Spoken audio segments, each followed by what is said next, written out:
there and draw something and say, hey, we need to take this and look at this, and now go back there and put, do it and put it in a computer. We'll put dimensions on it. Make it work. Yeah. I did that many a day. And, the people I knew a guy, a machinist, and every now and then we get a part we couldn't, go buy. Oh, yeah. I called George, said, George, I got something. He said, bring it over here, over on the Tando Avenue. Yeah. And I'd walk back there and give it to George. Says, everything, all the dimensions were there and stuff. He says, I have it. What about tomorrow afternoon? And he'd make it. Oh, yeah. Literally. And Danny Wade? Yeah, I was fixing to say, Danny Wade right there beside you. Danny Wade, he could make anything out of anything. Same thing, Yeah. You just, now that art is what Put Tools in Schools is all about. Yeah. It's constructive imagination, critical thinking, and man. And Denny used to hang out with me when I was helping these guys run a dirt car. When I was working for the race engine guy, because we were building engines, and Denny was just fascinated with it. And learn like a sponge. Oh, yeah. All right, we're going to take a break here. Uncle Red's in the house. We're going to talk.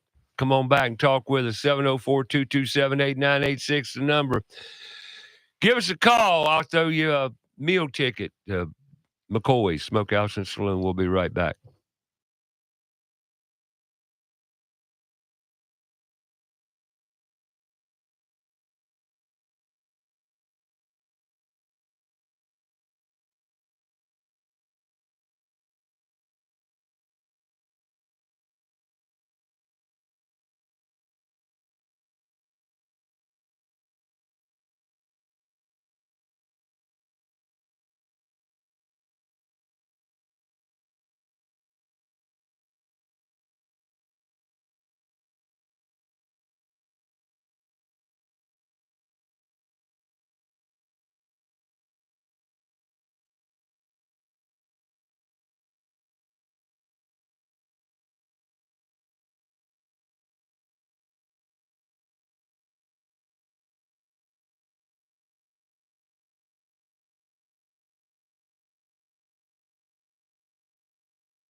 Out Your House Radio.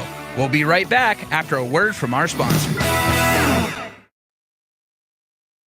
There's big news in the Carolinas. Queen City Audio, Video, and Appliances is now Queen City Home Store. For over 70 years, we've been your trusted retailer for appliances, electronics, and more. Now, we're taking it to the next level with a new name, a fresh look, and more ways to serve you. Offering the same outstanding service you've always counted on, while bringing you everything you need for your home. Queen City Home Store. Same great service, more possibilities. Visit us at queencityonline.com. The professionals at Kilo Exterminating Company have over 70 years of experience in pest control. Throughout the years, they always pride themselves on maintaining the highest standard of quality and customer service, with every technician being state certified. And moisture readings are standard with every inspection.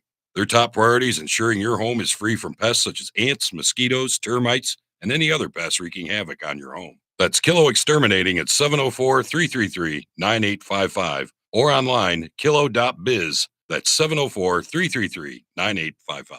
Hello, everyone. Mike Sims here from Crown Town Cannabis, Charlotte's first cannabis dispensary. We have grown over the years, and we are now throughout the state of North Carolina. You can find us all the way from Pisgah National Forest to Waves, North Carolina. Find more information about our stores online, as well as locations, or purchase online at cltcbd.com, crowntowncannabis.com. Use code HOUSE15 for 15% off your purchases online or in store. We have products to help you through everyday life and to help you enjoy this show even more. Hi, I'm Sam Otero of AteroMedia.com. Someone asked me once what I love the most about my 30-year-long career as a media producer and educator, and I have to say the fact that not only do I get to create for a living every day, but then I get to teach and help others to use the content and gear systems that I've built for them themselves. Do you need professional live event video production or streaming services? You're in great hands with our family business. All 5-star Google reviews. That's ETTARO Media.com. Have a comment or question for the show? Call us 704-227-8986. That's 704-227-8986. Now, back to the show.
All right, welcome back. Got Uncle Red in the house just talking stuff, talking history. Two old farts like me and him sit down every Saturday morning and talk,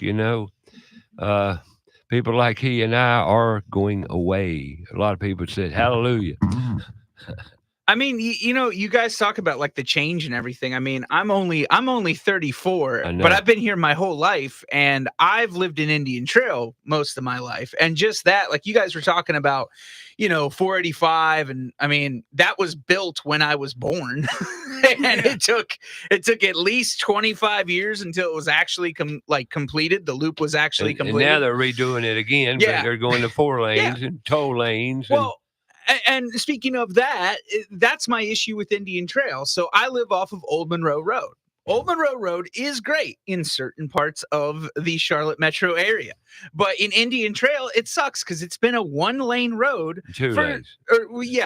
Two, like one, one going, one going the other way. That's it. But it's been like that forever.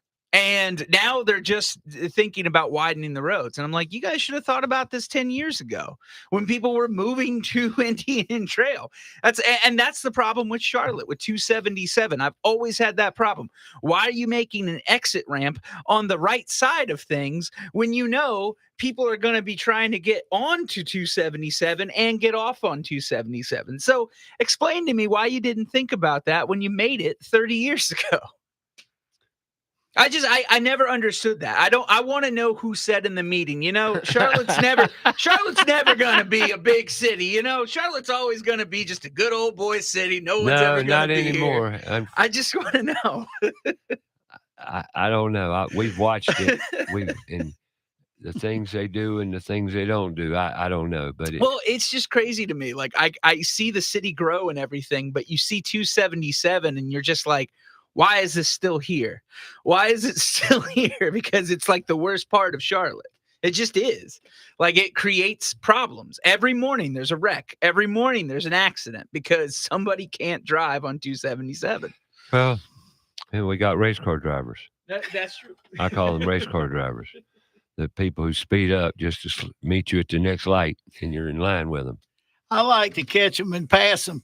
Just ease along and roll by, and they'll be sitting in the other lane, and they just blew it out about 2 miles by to get, and then I'll just roll by in my car and go on, and then they had to do it again. I thought, if you just save the brakes and damn drive like you had some sense, we're all going to get there at the same time. Yep. Hey, first driver's test thing in North Carolina used to be, if somebody leaves 10 minutes before you to go to Myrtle Beach, this was on the driver's thing now when I turned 16. How fast will you have to run to catch them before they get there? You can't make up 10 minutes. If they're running the maximum speed limit, you can't, without breaking the speed limit all the hell, you can't make up. You can't do it. Yeah, you're not going to do it. So what else you got on your list there, big guy? I just got, you had asked me about whales. We can go. We'll do the wells because we hadn't talked about wells in a while. I was in the well pump business. I worked with some class drillers out of Lincoln in the 70s for a while, and then I opened a pump company. Before you get there, what? You say you got into wells, but you was talking about your earlier times. You worked with a Southern Pump and. What? Southern Piping and Engineering. Southern Piping and big mechanical contractor that just had a leg up on everybody from the start because they were so good. And when they finally closed it, they didn't go broke. When the mother decided to close it, who was the president of it, all the people that were running all the departments went in business for themselves and are still in business. In other words, they had the right people in place working for them. They just Well, the reason I went back into that's old school. Yeah. And it doesn't exist much anymore. No. Although you've got companies like Precision. Yeah. That's got an apprenticeship and training program. And if you've got a high school student and and they don't want to go to college and they just flat say they got courage enough to step up and tell you as a parent that they don't want to go to college. they want to explore other pathways. We're telling you this on the show today. I mean, you're a great example. I'm a great example of things that can be achieved without the college education and the debt associated with it and the misdirection around a career pathway that's associated with college these days, because it's well known that the vast majority of the people who come out of college do not apply that degree to a career pathway. No, I mean, most people that go to college, I never went to college. I went to Central Piedmont and did some industrial training back before it was Central Piedmont for a while in automotive. But most people that go to college, I don't care where it is, the first 2 years, they don't even know, they don't have an idea what they're even going to pursue.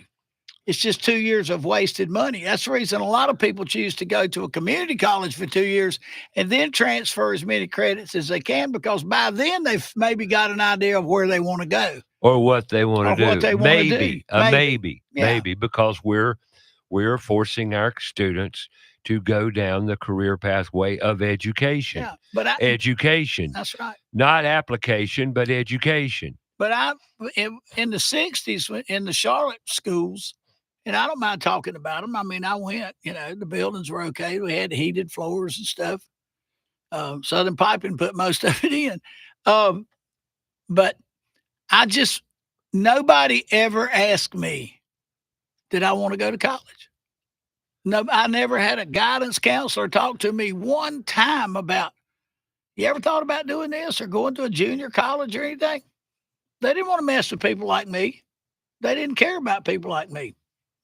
So, I had to kind of wing it. Now, my sister went to college because my parents my mother wanted her to go to college, because that's what you did. You sent your daughter to college. She never used hardly anything she learned in college. She ended up getting married and having kids. Great mom. She's still alive. Great sister. The only sister I have. But and we laugh about it all the time. She said, why in the world? We laugh about it all the time. I used to go out to Queens College. They were trying to get her to learn the piano. She took piano lessons. I'd have to sit in the car and listen to her try to, learn piano. She took violin lessons. She took dancing lessons. That was what my mother wanted, because you're living vicariously through your children's what you're doing. Mothers are responsible for the educational pathways, typically, of the kids. But mothers. Yeah, and my mother was a wonderful person. And she my was dad also a teacher. And my dad was too, but once I got aimed at working on engines and cars and stuff, they just kind of let me go. That's me too. And the school system never, ever tried to do anything different with me. But I fought the school system for that. I mean, I can talk about them. What are they going to do? Come back and get me? Yeah. But the system was not geared for that. Now, there was people from, upper 30 percentile. They chased them, helped them, did anything they could to do that. And I had a lot of friends that went to school. I still have friends that went to college and did really well. But I had some gentlemen that worked for Grinnell in my neighborhood. And they told me one day, standing out in the driveway, they said, if you'll learn the piping business, you'll never not work, because they'll never, ever figure a way to put the pipe together without somebody doing it. They have tried to prefab. They have tried to do everything. They've tried to use different kind of connectors. They do everything. But he said, you'll always be working. And he was right. If you learn to work with your hands and your mind constructively, purpose-filled, you'll never, ever be without a job. That's right. If you can, never. Yeah. Robots will never replace a human being. And I worked They will in certain tasks. Oh, yeah. But consistently in every trade, no way. Yeah. It's an impossibility. You can't do it. Even with the formed houses they're making, with CNC machines. Somebody has to set that CNC machine up. Somebody has to take care. Somebody has to build a program to do it. And then repair, they have to watch the quality control as it goes. And then they have to perform maintenance on that machine and equipment.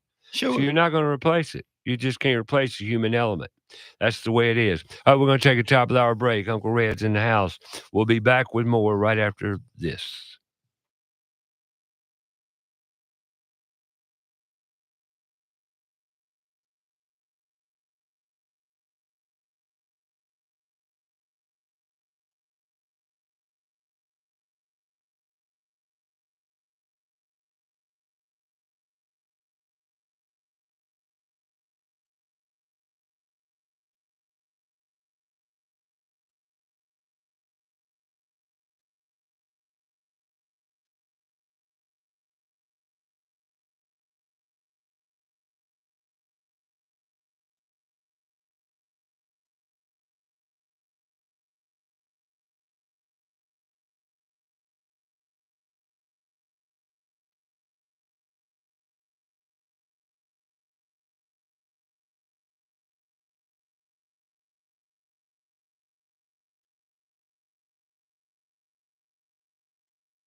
Well, I hope you got your coffee. I hope you're awake now. If you're not, well, we're going to get you awake. Hour number 2 of About Your House. Of course, we've got Uncle Red with us, joining us today, talking about everything. We were talking a little bit about, pumps and everything, because, he is the well man, the pump man, as Ray likes to call him.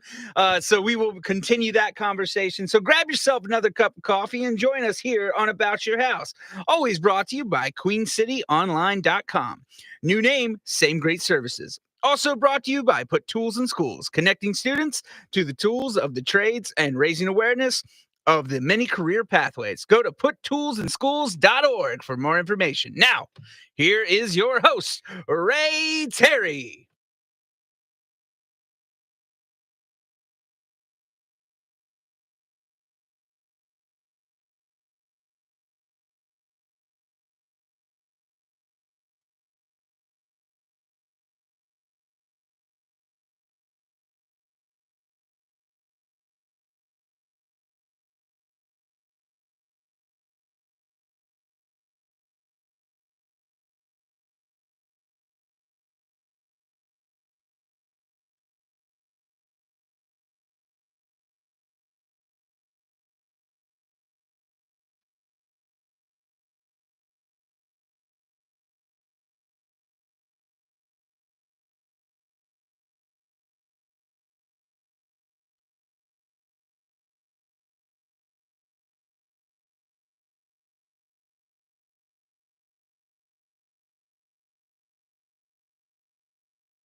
All right, welcome back. Got Uncle Red with me today. Talking. Well, we can talk about a lot of stuff, because we've done a lot of stuff. The heat's a big subject, but we've kicked that horse crazy, hadn't we? Air conditioning. The new trend today is mini splits. Yeah, that's the ticket. But anyway, we're not going there right now.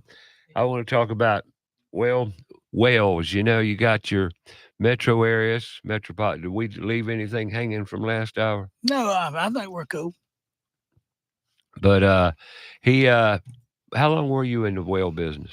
I worked with the guys drilling for about 4 years in the 70s and was running the machine and everything.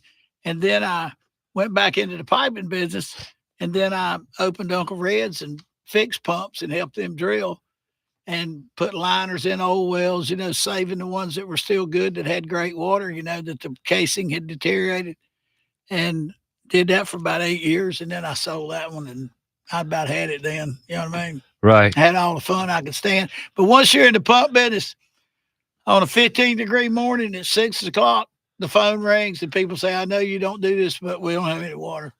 And you have to kind of be nice to your past customers or people that call you, so answer questions. Most of it's just telling them how to fix it. You know what I mean? Well, and, actually a well, and correct me if I'm wrong here, it's pretty simple. Yeah. Pretty simple plumbing operation, actually. Yeah. It's really creating a spring in your yard. Right. You just dig a hole, a deep hole down to the water source. Yeah. Being an aquifer. Aquifer being what is an aquifer? Well, it's just layers of rock where the water's running in the rock. What you're trying to do, earlier in earlier years, 100, 200, 300, 1,000 years ago, they would just dig down in the dirt until the water started getting wet. The dirt started getting wet, and then they would line it with rock or whatever, and then it would create a puddle down in the bottom, and then they could run a bucket down in it and get it out.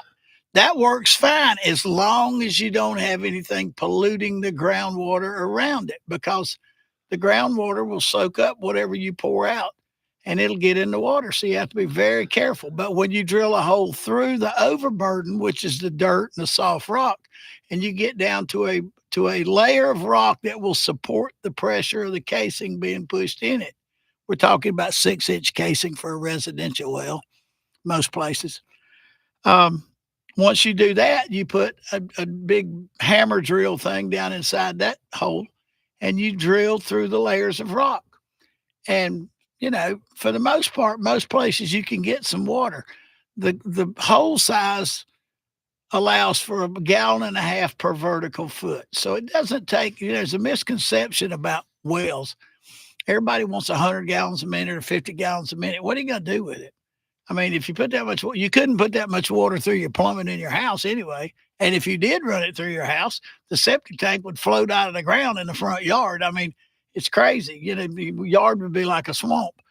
If you get 3 or 4 gallons a minute, at 200 or 300 feet, you've got enough to operate a house and it'll do fine.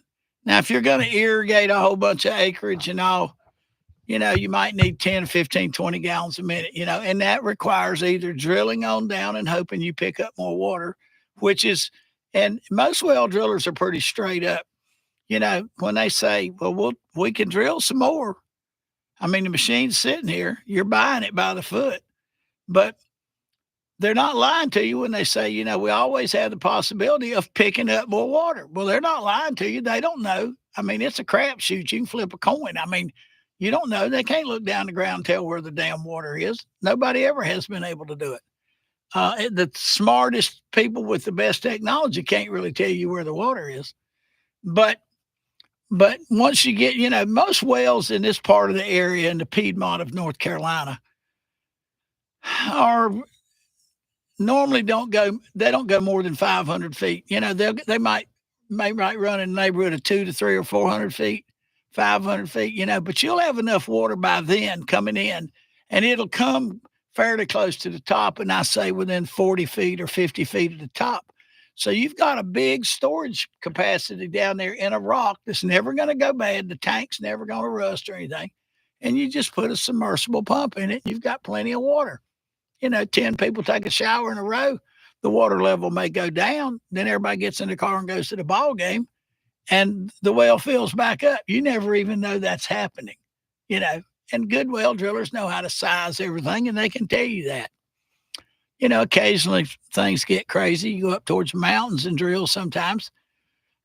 What's really crazy about the mountains is that all that rock is molten when the mountains push up millions of years ago. And you can drill at the bottom of a mountain and not get very much water, and then you can go up on the damn close to the top and drill 200 feet and get 40 gallons a minute. Well, how'd that get up here? Because logical thinking would make you think that can't happen.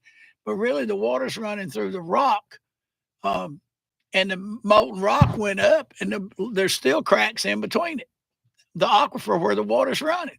So it's really crazy. I mean, it's a fascinating business just to make water come out of the ground. Is it?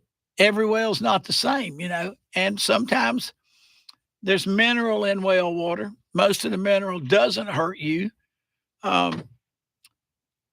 but it doesn't hurt to have well water checked every 2 or 3 years, and it's not a big complicated process. You can go online and they'll tell you how to do it, or you can pay somebody to come out and do it.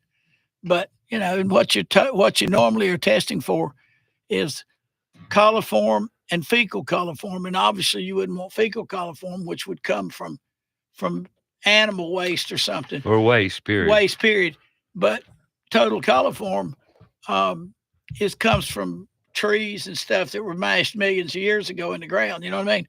And they changed the numbers around, but it's not really too hard to do. But I used to do a lot of sanitized wells, even wells that just been sitting, or a home that had a new well, because it had sat for 6 months or something. And you check it, chlorinate it, and let it, and then pump all the water out of it, or pump it down till you don't get any chlorine reading, and then the water pass the test. You know what I mean? Yep. But you can, if it's got something in it that you don't like, there's some really good water treatment people that can make your water perfect. They can do, or you can set one place up where you're going to do your drinking water and your water to make tea and coffee and stuff with, and put a small reverse osmosis system under there. It wastes some water, but it'll clean it completely up. It'll make that water perfect. So if you're scared of it, there's people that move here that don't want the chlorine in the water. Well, the municipal water people have to put chlorine in it. They put about 2 parts per million chlorine in it, because it runs down all these old pipes and everything all over, my God, around here. I don't know how many thousand miles of pipes there are just around Charlotte, but in the general area. But it's what's called long pipe, what's down the roads and the sides and all that. But if there's as much as 2/10 of 1 part per million of the chlorine still left in the water at the end of the longest run, the water's still safe. In other words, they're killing the bacteria in it. That's what they're trying to do, is kill the bacteria. Well, my question on that is, so my parents have well water, like around Indian Trail. A lot of those places have well water that are not part of like HOAs and part of like Brandon Oaks or any of those big neighborhoods. Right. And what they're finding now, we haven't tested it, and I think we're not testing it because we're a little bit kind of worried about it right now. But they're finding that arsenic is in the water right now. Which the city's working on it about getting us city water at some point, but they're saying that could take 2 to 3 years to get city water to the places that have well water. And I didn't know if you've heard of that, about like places finding arsenic after a while, like, cause we've had well water for at least 30, 35 years. Yeah. Well, so there's places in the ground. I have a really good neighbor that's an environmental attorney. Yeah. We talk about it all the time. There's places, and it's mapped. You can probably go on Google and look it up under the state of North Carolina and go to your county. There's hot spots with arsenic in the ground that's been there for hundreds of years. In other words, nobody put it there. It's just there. Yeah. And it shows up because the water runs through those rocks. It's no different than picking up iron and having iron in the water, because the water runs over iron, over iron oxide, or over iron. And most of it has a big word like refrigerator, but it's clear water iron. When you run it out the spigot, it's clear. When you let it sit in a toilet while you go to the beach, you come back and it's a little bit orange.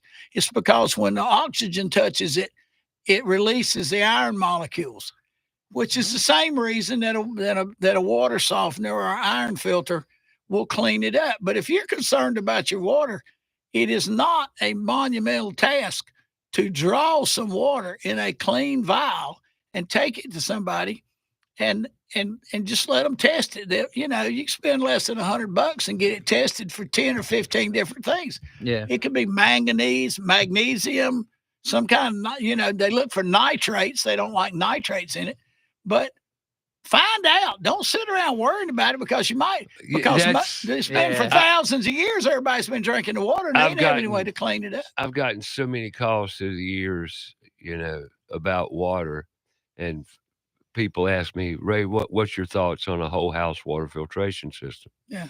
I says, well, what are you filtering for? Yeah. They said, what do you mean? I said, what do you, well, if you don't have it tested, I you don't said, know what have you had your water tested, and do you know what's in the water? Right. Well, no, but they said they would test it. Oh, they said. Yeah. Who might they be? Well, see, they are the water filtration people. Oh, like they're going to give you a clean bill of health? No way. Yeah. They're there to sell you a water filtering system. Well, unfortunately, Ray and I think the same way about that, because I get them in the mailbox all the time. Because they don't know that there's a pump truck and all sitting down there in the yard, that we used to do some stuff. But what I will tell you is you can get water tested and it's not a big deal. And then put yourself at ease, because they might say, all you really need to do is go home and chlorinate it good and let it sit a little while and then pump it down a bunch and then test it again. And if there's no fecal coliform or total coliform number goes down, you don't really have anything that it should be bothering you unless it's just a special case. Right. Exactly. Excuse me. It's like being sick or having a pain and not wanting to go find out what's wrong. I'd rather know what's wrong than not know. Well, and the advice I give everybody is you've got to have your water independently tested. Sure. And find out what's in your water before you have it filtered, because you don't know what you're trying to filter out. It might be a water. simple process. You might filter it. It might just take one stage of something to eliminate the thing that's bothering you, because they make things that take the chlorine out of the water. If you don't want chlorine in it, then, even if you're on municipal water, but here's where the illusion is. I made some notes last night, and I actually pulled a little bit of data just sitting in a chair with the phone. There's about 1.6 million wells serving homes in North Carolina. 1.6 million wells. Serving homes. Okay, that's not people, that's serving homes. 1 in 4 homes in North Carolina has a well. That's a pretty high number. It is. That's why we're talking about wells. And there's 100 counties in North Carolina. They drill about 3,800 new wells a year in North Carolina. That's a lot. That's almost 4,000. So nobody's slowing down developing. And the reason is the long line. When I say long line, that's municipal water coming from a central plant that is certifying that it's clean. It has a class 4 operated there 24 hours a day. They're making sure the damn water's leaving. It's public information. You can go to a water plant, any town you're around that has a central plant. You can go in and they will hand you a copy of what the water has in it leaving the plant. You don't have to do a darn thing. Now it's, going into they know exactly how it is when it leaves them. Okay, hold that thought. Okay. Because I want to go ahead and take the break, and we'll come back and talk about water. Water is something that we all take for granted. You go to your tap, your spigot, you turn it on, you hope it's there. Now, what's that water got in it? And let me tell you something. The city water of Charlotte, North Carolina is funky dirty. Oh, yeah. Well, the inside of some of that pipe is so old. Yeah, just beware. And you talk about filtering system. Would you filter your water? Absolutely. Microplastics, big time. We'll talk about more about your water and what you need to know about it when we get back right here on About Your House. Uncle Red in the house. 704-227-8986. Give us a call. We'd love to hear from you. Anybody need anything?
Go to our Facebook page, About Your House Radio.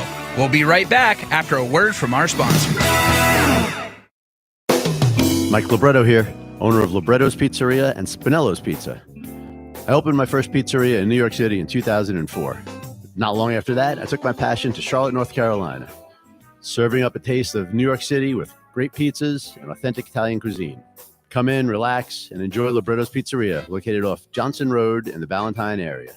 Libretto's is also home of the famous Spinello's Pizza, a 10-inch infused frozen pizza, offered in both pepperoni and plain cheese. Visit Spinello'sPizza.com for more information, to find a retailer near you, or just to order for pickup at the restaurant. Libretto's Pizzeria is open 7 days a week, a great place to relax, dine in, take out, delivery, or for catering. Visit us online at Libretto'sPizzeria.com. Call us at 704-714-1442 for the best in New York pizza and Italian cuisine. That's Libretto's Pizzeria. Stop in and become part of the family.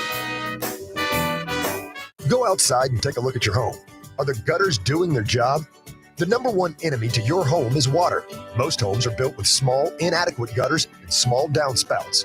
ABS Insulating has a division of the company that does nothing but gutter services. All gutter services: cleaning, maintaining, repair, new downspouts, replacement, and new gutters with many types available.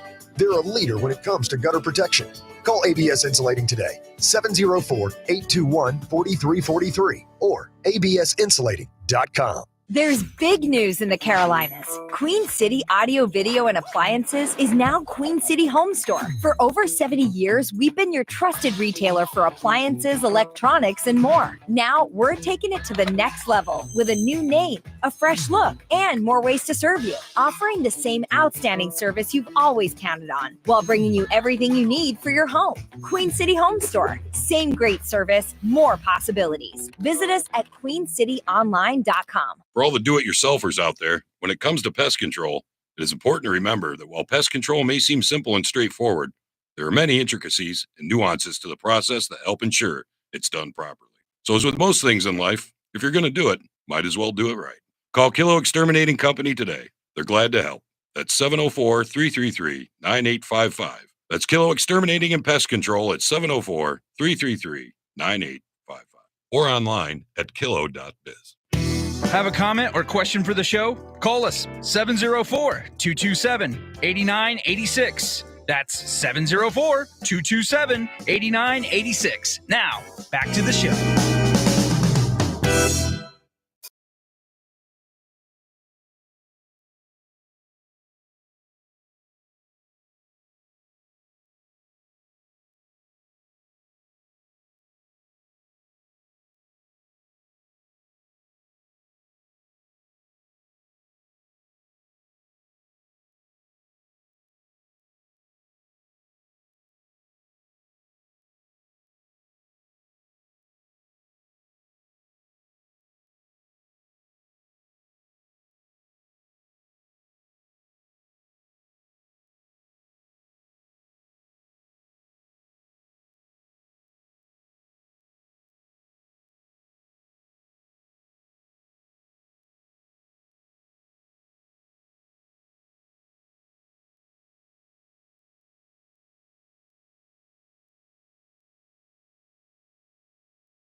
All right, welcome back. Got Uncle Red in the house here. 704-227-8986. You got a question about a well, your water quality, whatever. Filtration, we're here to help. Promise you. Been a guy, got a few years experience in the business. Yeah. We finished up and we were just talking about 25% of the people in North Carolina use well water. You know, there's a lot of people in North Carolina. That's 100 counties worth. But we're fifth in the nation for using wells. North Carolina? Fifth in the nation. Yeah. Wow. Yeah, really. It's a big deal. I mean, but you always hear people talking about, well, they're putting in water lines. They're putting in water lines. It's long lines is what you call them. Contractors call them long lines. It's because the counties and the federal government want you on municipal water. And the reason they want it is because they can send you a bill for it every month. It's money. It's a cash cow. It's a cash cow. Now, where are they getting the water? They're pulling it out of the river or a lake. But there's a misconception here, and I'm going to throw this out here. And I made a little note last night. Community water systems, that's a lot of small town water systems where there's a water tank, and you move in and you've been living 10 states away, and there's a water meter out in front of your house and all that stuff. And you assume that there's a water plant somewhere or something. That water, a lot of times, is well water, and all they do is shoot some chlorine in it and put it in a pipe that runs down the street. So if you don't do your research, you might be drinking well water anyway. And during the drought back in 02, 03, 04, along there, a lot of the water systems that were getting water from creeks and rivers, they drilled wells, 12-inch wells. They had to meet the demand for the water. So that's Good. and if you own a piece of property, I was telling Roberto that probably a well being on it, a good well, and most wells that are be around a house now are 6-inch wells. Can add as much as 10% to the price of the value of the property or the house. 10%. Wow. Yeah. Because yes, you have to keep the well up. Yes, you have to spend a few bucks a month paying the power, but you're in control of the water. And at one time, North Carolina tried, I can't remember which politician was in charge at the time, and it really doesn't matter. But the North Carolina Well Drillers Association has lobbyists in Raleigh that watch this kind of stuff. There's a lot of big plants pump hundreds of gallons a minute out of the ground to use for processing. And they're paying for the wells. The water's under their plants. But the trick is, it's just a lot of water out of the aquifer, some of the big aquifers. Right. And they put a law in effect, I think, where now they meter it and they have to pay the state. Don't ask me why, but they have to pay the state for the water they use for their operations. They wanted, now this is a crazy damn thing, but this truly happened. They were going to make every homeowner that owned the well put a water meter on their house and pay the state every month for the water they used out of their residential well at their house. And they shot that down real quick. So, I mean, that's how crazy it can be. So if you have a well, you're pretty much in good shape. I mean, but you don't need to be afraid of the well water. You don't need to be afraid of the damn municipal water. You need to damn pull a sample and take it, get it tested. And then filter it accordingly. And if you don't want to filter it and you don't want to, get on the Googleator or get on YouTube and look at it or something, just call a reputable water treatment person, let them come out and give you a quote, because they can't run you on a snag because you already know what the problem is. You don't even have to tell them Let them test it and let's see what their water test says. And then you'll know whether you need to put him in the truck upside down and tell him to get out. You know what I mean? Because if he lies to you about a bunch of stuff and you've got a certified water test from a certified lab, then the guy's lying to you. He's trying to upsell you. If you're interested in doing water filtration, the bottom line is have your water independently tested That's right. from a private lab, be it a state, city, whatever, or a CDA environmental or a hygienist company, or some home inspection companies will test water. But you want it to be independent and not by the water filtration company that's selling you systems. Yeah. And I'm not saying that there's a lot of honest people that do it.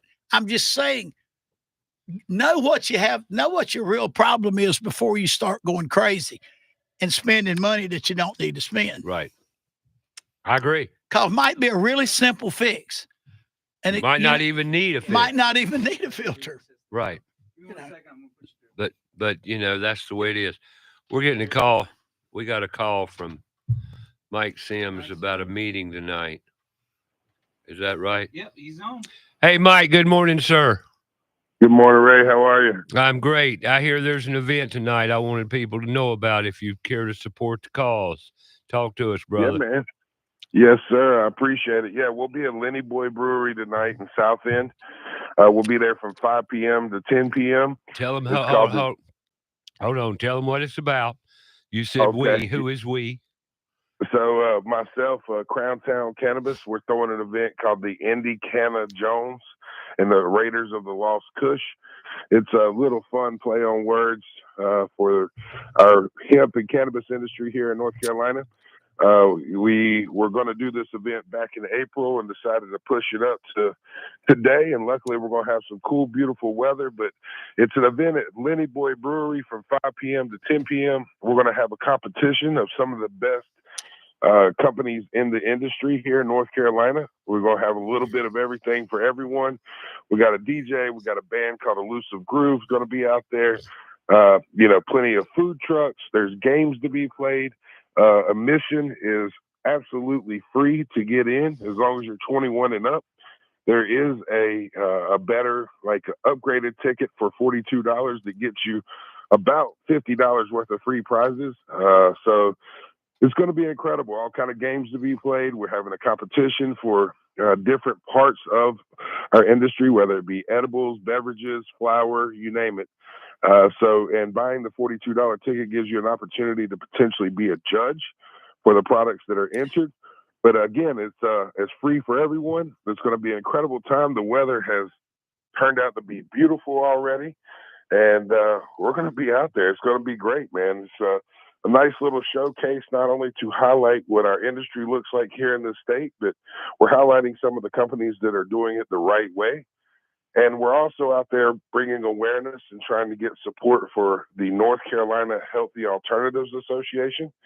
That's the lobbyist group that's keeping us legal here in North Carolina and fighting for our plant in many different states. So, it was going to be kind of an isolated event just for our company, but we thought it would be more fun to invite everyone, including some of our competition, to really show what we got and put our best foot forward.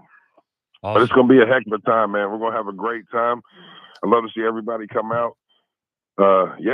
It's going to be a good one. Do you know where Lenny Boy Brewery is to tell people? Yeah, Lenny Boy Brewery is in the south end of Charlotte. I'm not sure the exact address, but it's been there forever. You just check it out. Lenny Boy, LENNYBOY Boy Brewery. It's in the old Hajoka warehouse on South Trine Street. Near Clanton Road and between Remount Road and Clanton Road is where Lenny Boy Brewery is. Headed out of town, it's going to be on the right. Headed out of town between Remount, Clanton Road, Lenny Boy Brewery. Sir. Are we going to get a guest appearance by Mr. Ray Terry? Well, you may. I don't know. I've got a dinner appointment, but what time does it happen? Again, 5 to 8. Doors actually open sometime around 4:20. Funny time for that, but really 5 to 10 p.m. And we'll be going all night long. There's also going to be some canna talks, if you will, of people from the industry talking about what it takes to get in the industry, the state of the industry, and we're there just in general to educate people and answer any questions people might have. All right. Well, I appreciate you taking the time to call and let us know what's going on. Keep us posted. Yes, sir. As always, thanks to you and your listeners for the love and support. And come out and see me, man. I'd love to see everybody. This weather's nice and cool, giving us a little preview of the fall.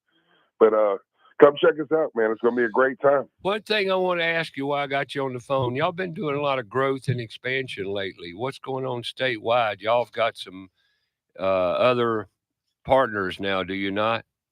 Yes, sir. Yeah, we started franchising and having partnership stores. It's funny, I get asked every day now how many stores I have, and I think we're somewhere around 17, 18 stores total. Everywhere from Pisgah National Forest out in Brevard to Waves, North Carolina, out at the Outer Banks, and we're trying to fill in the gaps in between. We got a new store coming up soon off W.T. Harris Boulevard. We got a new one going in Huntersville, North Carolina. Got one opening in Greensboro. Wake Forest University, we're opening one right across the street from there. And we got now stores in Belmont. We got Salisbury, Grover, North Carolina, and, of course, throughout Charlotte. So we are growing. We're expanding. The future is uncertain for our industry, as always. But we're not going to stop. We're not going to let grass grow under our feet. So we're definitely expanding. If anybody's interested in becoming a store owner as well, give us a shout. Check us out on our website at crowntowncannabis.com. And there's a link on there about potential franchising. So, yeah, man, we're growing. We don't know what happens. We did get a massive win this week on the federal level. Senator Rand Paul saved our industry. Ultimately, there was a vote and language in a bill that would have killed our industry again and taken us out. Mitch McConnell was pushing for, and Dr. Rand Paul got that language stripped from the bill. So we survive another year. It's a day-to-day battle, and it seems like every day a new politician tries to come and shut us down. But we're still here. We're not going anywhere. We're growing. We're expanding, and come check us out, man. We're the best in the industry. We got a little something for everyone. Any kind of natural plant medicine, that's what we do. So come check us out. We'd love to help you. Crowntown Cannabis. Thank you, sir. Appreciate you calling Yes, in, sir. Mike. Bring us up to date. Lenny Boy Brewery tonight. Special event. 5 to 10 p.m. Come check us out. Thanks, Ray. Thanks about your house family. Appreciate it. Thank you, sir. Go make it a great one. Talk to you soon. Yes, sir. Bye-bye. Thank you. All right. A little update there. That's good news. I'll tell you what, it's a rocky world out there. Crazy. I could tell you some stories. Woo! I think it's great that they're getting their competition together and everybody just to show support for what it is. So I mean, it's great that they're doing this tonight and everything. So I hope people come out, just to come out. Like you said, it's free. I mean, why not just come out and check out stuff? So, Right. Lenny Boy Brewing, 4 to 8 today. Starts at 4:20 actually. So there you go. All right. Talking about, before Mr. Sims there, we're talking to Uncle Red about wells, water quality, water. Something we take for granted. And the truth be known, they want to control your water, just like they want to control our food. And they're doing it, believe it or not. That's why so many fat people out there. And sorry, I'm not picking on obesity this morning, but it's a fact that they're messing with your food supply. Now they want to own your water. Matter of fact, every new well that's drilled has to be registered with the state, does it not? Oh, yeah. No, all of them. I mean, have to be licensed driller. Now, you can drill your own water well if you want to try. You can dig a well if you want to.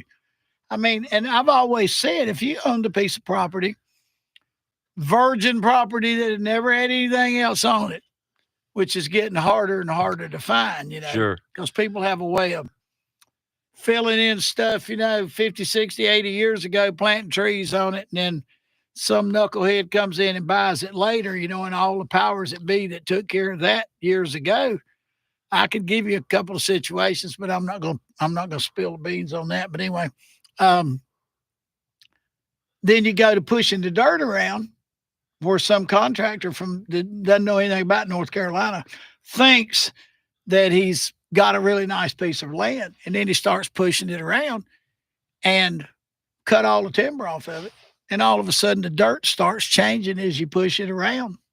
That's not a natural occurrence. I mean, occasionally it's because somebody 60 or 80 years ago dumped a lot of stuff they were digging out that they didn't want in a spot, and then put good dirt on top of it and planted trees.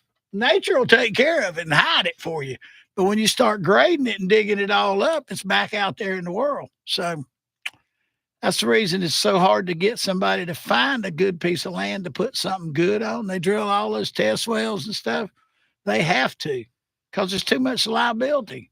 There's a bunch of horror stories around this city. You know most of them. I mean, where stuff was buried in the ground around here by multi-millionaire people, and they knew they were doing it when they did it. But anyway, that's a whole nother animal. But for the almighty dollar, they don't care.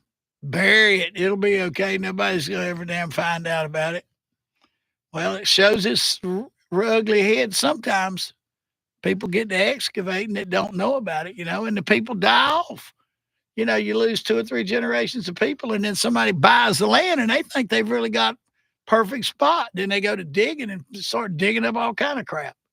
So I don't know. You know how that works. But anyway, I don't know if I said this before we went off the air or not, but if you have a good well on a piece of property that you're buying, a home or something, and when I say a good well, I'm saying a 6-inch well, it can add as much as 10% to the value of the property. And that's a pretty big deal. To me, it's a big deal. I mean, Let me ask you this. What if you buy a piece of land and it had a well on it, but it's not being used anymore? Yeah. Because they tapped into the city supply. Yeah. If it's already drilled, they can't stop you from using it. Right. I got a guy that's doing it right now. That's got a meter at the street, but he bought the 3.5 acres and he's fixed the old well and put a pump in it, chlorinated it and everything. They can't stop you from using it. It's already drilled. What you can't do, and there's actually a snafu for that in most counties. Pardon me. Wait a minute. Anyway, that's what I get for drinking a Coke. You can't get a permit to drill a well if there is municipal water offered at the street. They won't issue a permit. But in most counties, this is a catch. This is a gray area. You can drill an irrigation well and you don't even have to pull a permit for it. Now, the driller has to construct it like it's a potable water. You cannot cut any corners drilling an irrigation well because it has to be up to residential standards. It might be detrimental to a guy down the street that has a drilled well that's drinking it. Right. That was there before everybody else. So, but now I think you can read between the lines and figure out that, you can drill an irrigation well and the driller will come be glad to take your money and drill it for you and do a good job. You're not supposed to hook it to your home. You know what I mean? But you're not supposed to use that well for potable water, is what you're saying. You're not supposed to. You're not supposed to. That's that gray area. Right. And you don't even have to pull a permit. But let's be real here. If you had it tested and it's good water, there's no reason in the world you couldn't use that water for your house. And there's a catch in there because the state or the federal government, because we drilled a good many of them back during the drought. For farmers, they'd get an allotment. Back then, you could drill a well for $5,000 or something. If they had cattle and stuff out in the country, and they had a well, maybe it wasn't really good for their home. Right. Old place, been there 100 years. They would give you the money to drill a well for your cattle and your farm. Pay for it. In other words, the farmer didn't have to pay for it. Now, what do you think happens after everybody's gone? The well driller and everybody else. They're going to go out there and run a line from there and quit using that old 100-year-old thing that they were scared to death of. And they're going to drink that water because they know that water is good. They've tested it. So, you can't watch everybody. Nobody's coming back by your house to check to see what you did 3 months later. You know what I mean? Exactly.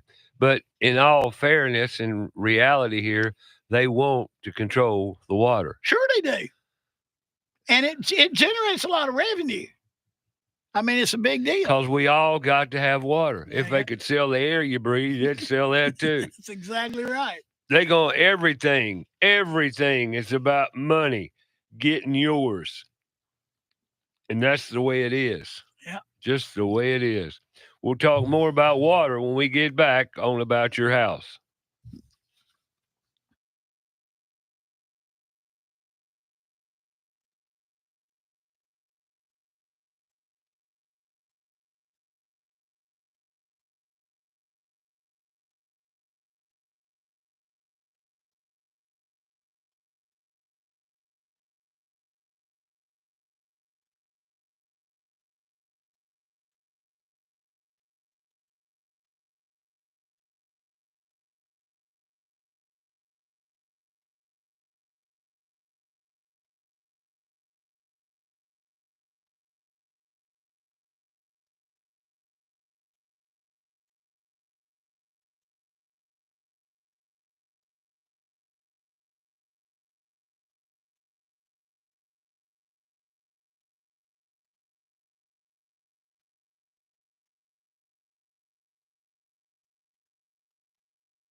go to our Facebook page, About Your House Radio.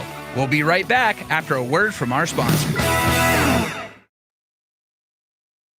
Hi, I'm Sam Otero of AteroMedia.com, and I love empowering my clients and partners to make the most out of today's latest digital media tools.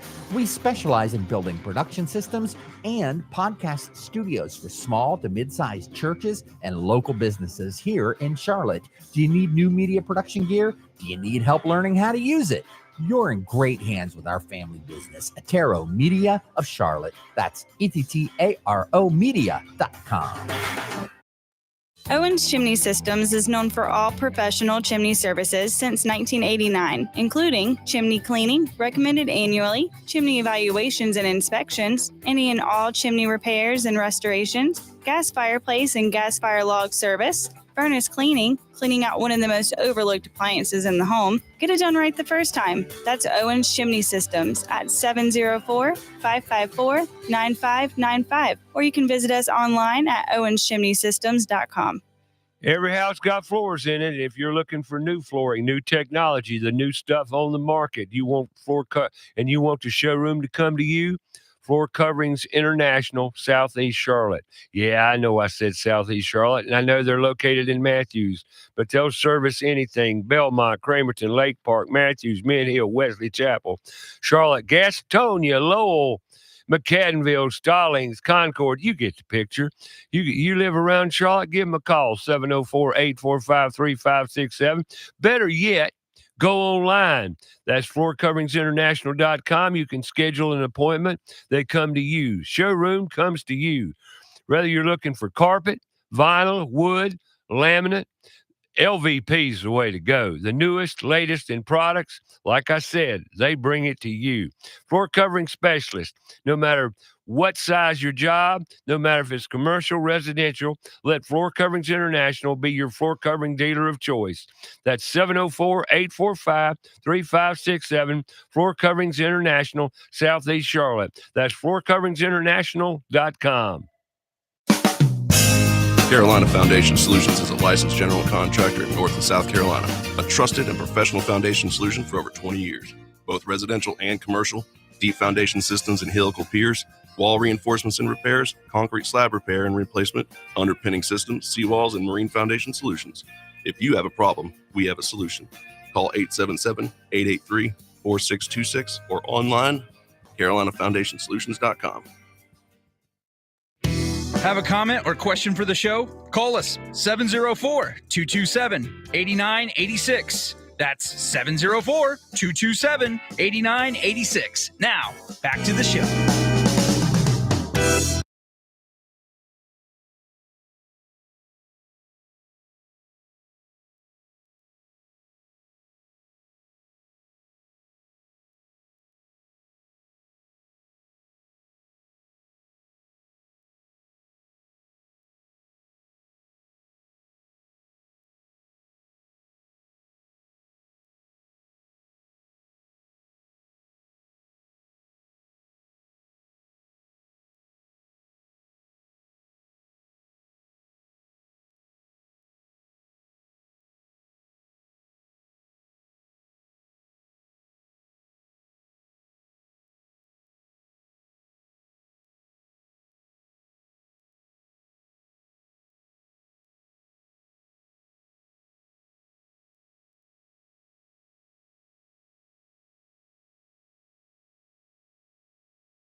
All right, welcome back. Talking water. Yeah, Uncle Red, the pump man. He had a few years. How long were you in the pump business? Well, I was in it 8 years when I started a pump company when I was trying to semi-retire, but I was drilling wells back in the 70s with a class act of people up in Lincoln County. So they taught me everything about it. And along the way, I knew a lot about pumps anyway. So then, you know. Right. All right. Well, I got to go to the phones too. We got who's on the phone? Mike Ross. Good morning, Mike. How are you, sir? Doing great, Ray. Hope you are. I am marvelous. Thank you, sir. Uncle Red, I should have said.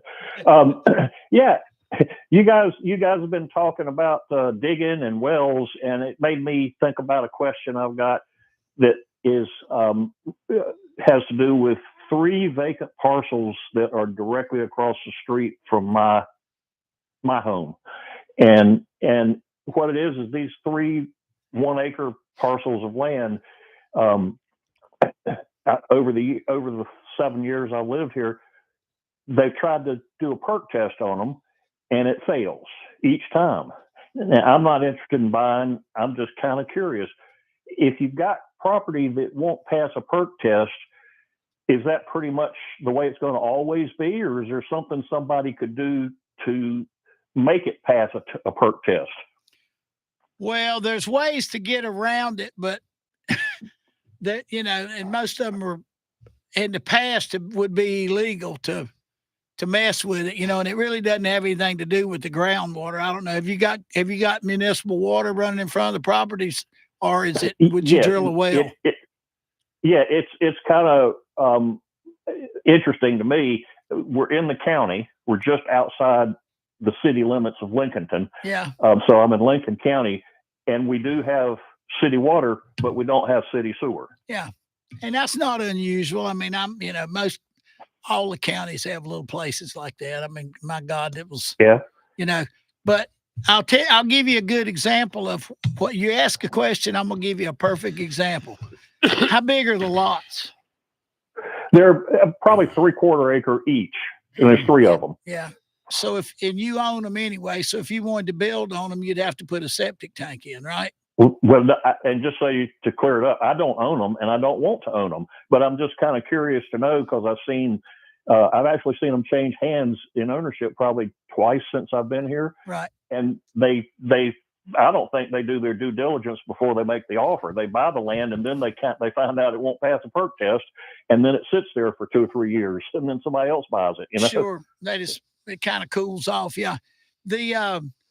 And I'm gonna speak a little bit out of turn, but I'm gonna tell you what I know for a fact happened.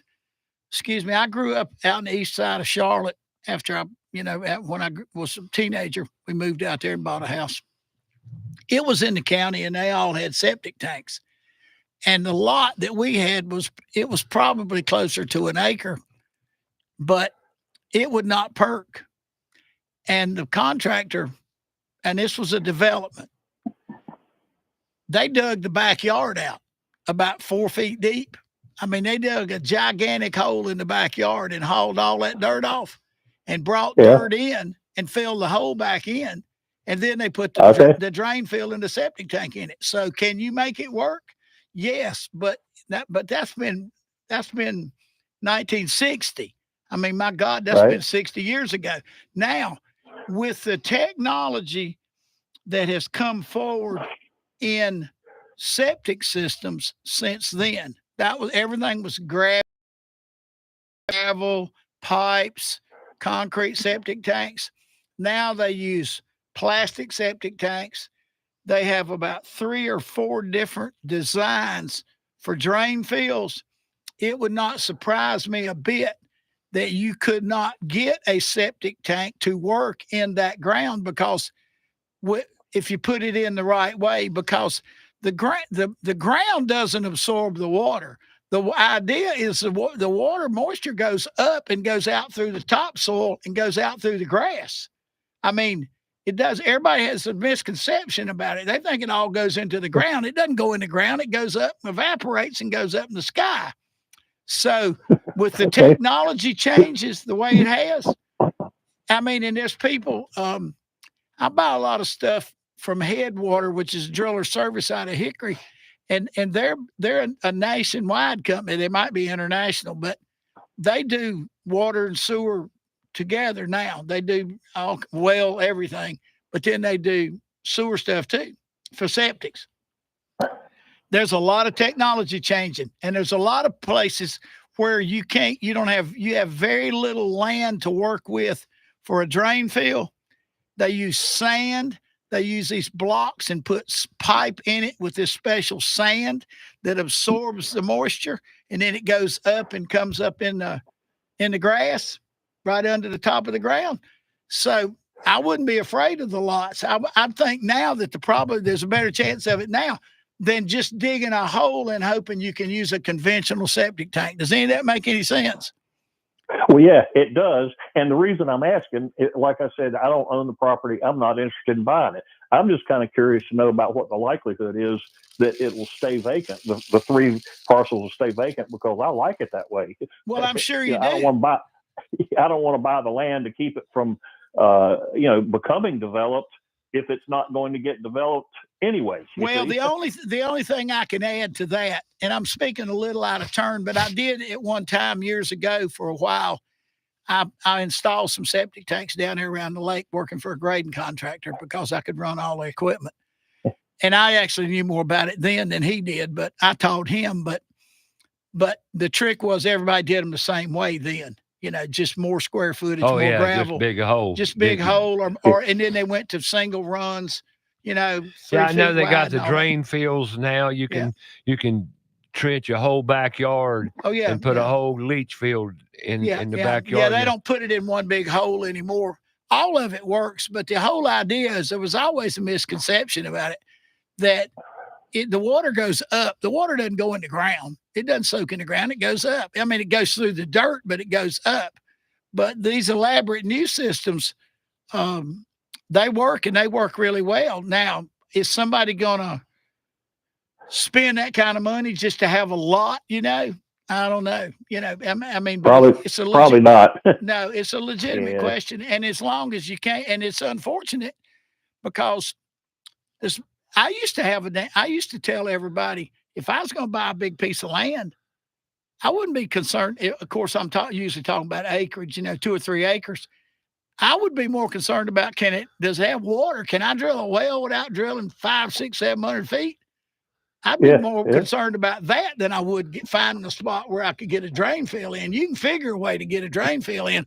And I know you can do that. And if you could do that in Mecklenburg County 60 years ago, you can do it anywhere if you want to spend a little bit of money. You know what I mean? What I've done when I see people they pull up, park, they get out, they start walking the land, I'll walk over and I'll tell them what I know. And I'll suggest to them, before you put money down on this place, you ought to work it into the contract that it's got to pass a perk test before you can buy it. And so I try to help them out because I just hate to see people buy a piece of property and then find out it won't pass a perk test. Oh yeah, because they're stuck with it, and then they have to set it out for a few years. There's ways to make it. There's ways to make it. I won't say how and when, but I had a friend that had that problem down off of Sledge Road, which is down behind the airport. It's built up like crazy, but it's nothing but gumbo. Ray knows where it is. The whole place down there is just that mud. Are you talking about Providence Country Club? No, I'm talking about a residence. But anyway, you've answered my question. I enjoy the show, and I know Ray, you got a break coming up, I'm guessing. So, yes, sir. You did on it. We're on top of the hour. All right. Appreciate this. Appreciate the show. See you guys. Hey, thank you, Mike. Appreciate you calling in. Bye-bye. Sure. Yep. Bye. See you. And he's out, and we're going to take a top of the hour break here coming up next minute and talk more water quality and other stuff next hour. We got lots of stuff to talk about. You got a question, you got a solution, you want to complain, you want to talk about how great things are. I'd love to hear that. Just great. Everything is in our lives. Isn't it a beautiful world we live? You betcha. Tune into About Your House. Call us, 704-227-8986. Let's talk about it. We'll be back. More next hour.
Welcome back to hour number 3 of About Your House. Hacksaw Helbig here with you, and we've got a good rest of the show for you. We got the pipe man himself.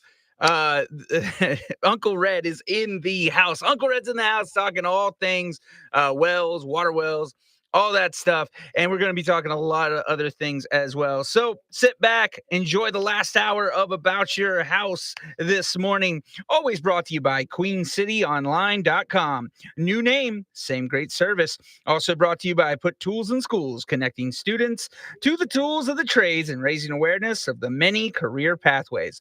Go to PutToolsInSchools.org for more information. Now, here's your host, Ray Terry.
All right, welcome back. Next week, we got remodeling contractor, Eric File and his son in the house, and then he's a professional, licensed, bonded, all that kind of groovy stuff. His name is Eric File, been on the show before. Yeah. Remodeling contractor, like I say, that's next Saturday after next. We got Devin Arnett with CDA Environmental. They're a hygienist company that come out, third-party test on water, air, mold, you name it, radon. They test for everything. And they're certified and licensed and all that kind of groovy stuff. So you can do it with great peace of mind, know what you got. And it's that great thing about Devin, and if you take care to tune in, he's not coming there to sell you a darn thing, just to tell you what you got. And he's the kind of guy that he may even talk you out of something, that you think you need. Like mold. Everybody gets all bent out of shape over mold. Mold. Oh, it's mold. Well, to have mold, you got to have water. Then you got to have a source of food, a food supply. You eliminate the food supply and the water, guess what? No mold. No mold. You don't have to tear the wall down.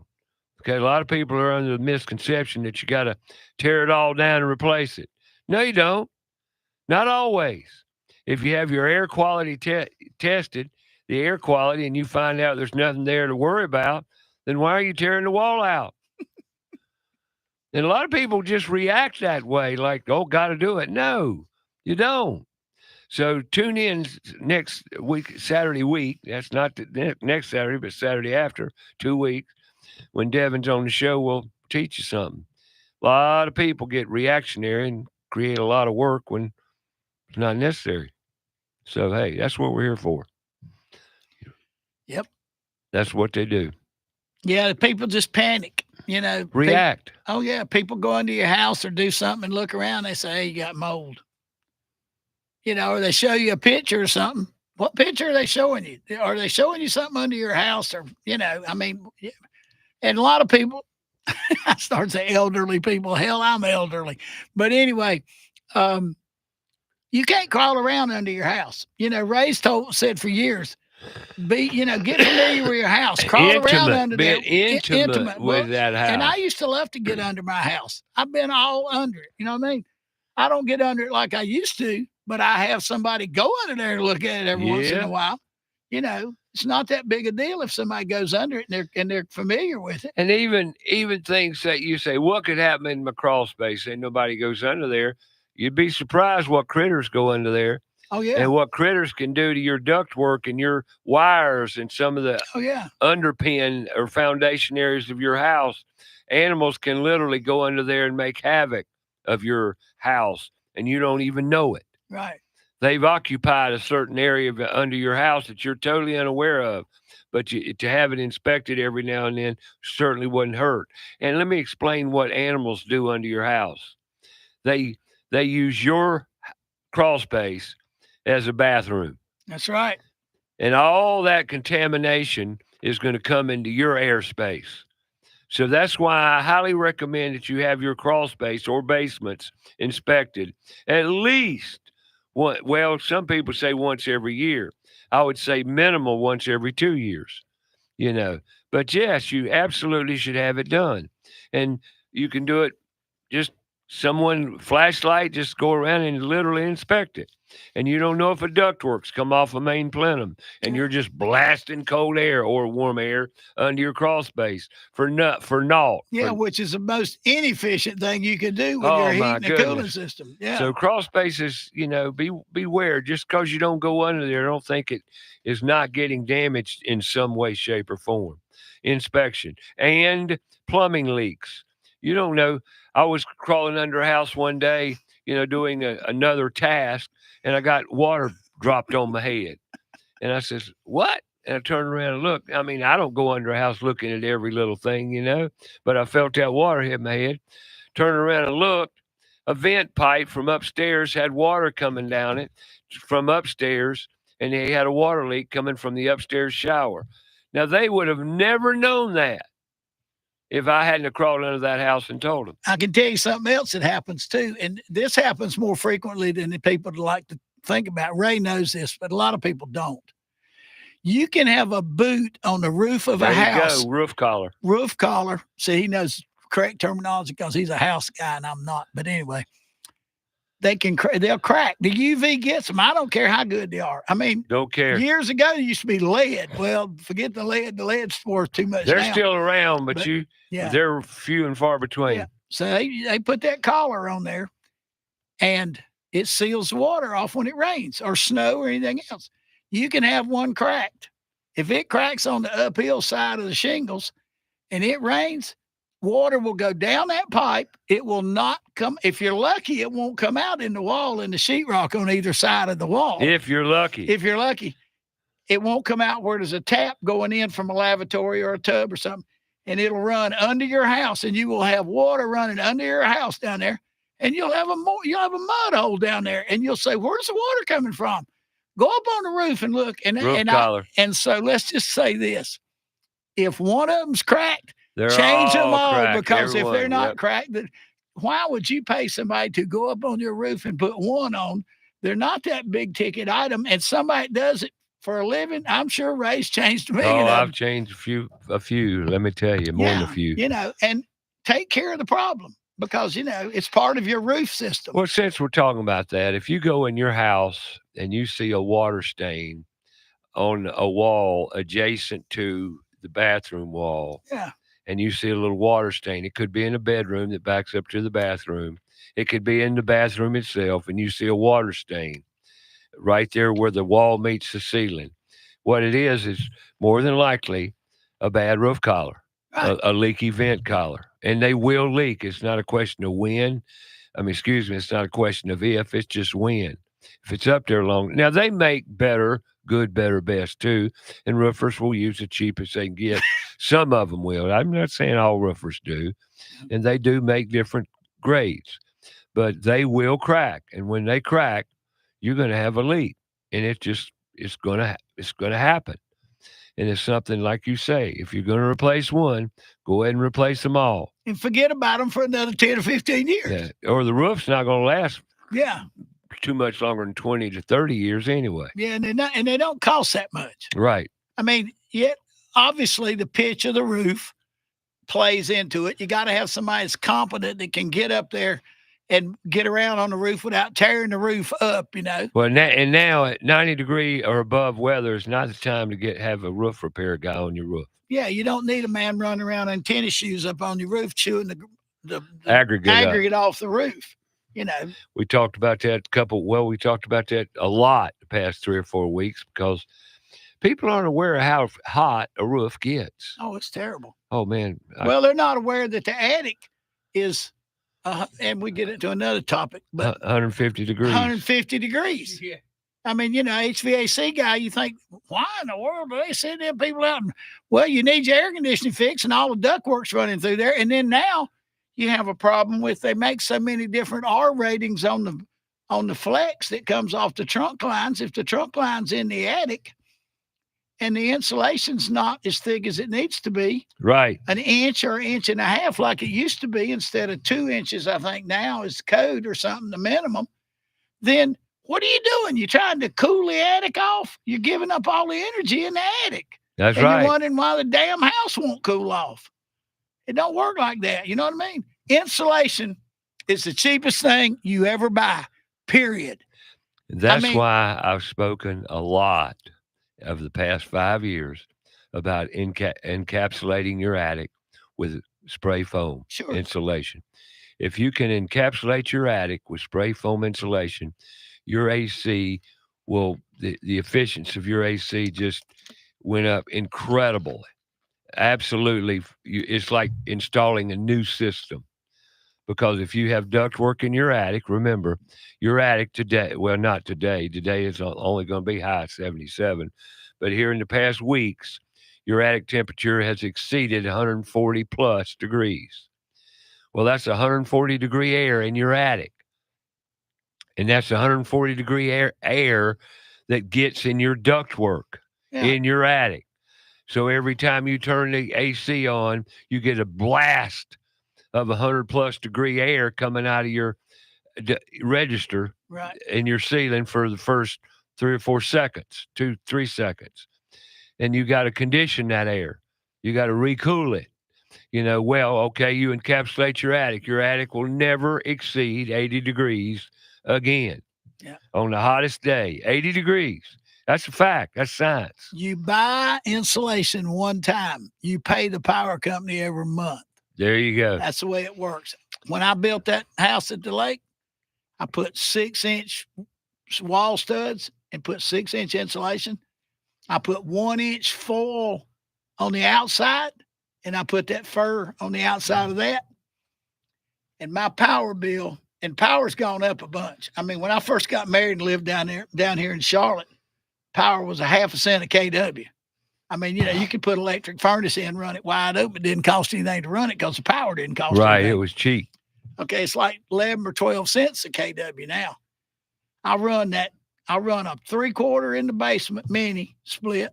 I run a 3.5 ton on the whole house, and I run a 2-ton mini on the other end. And my power bill is $130 now.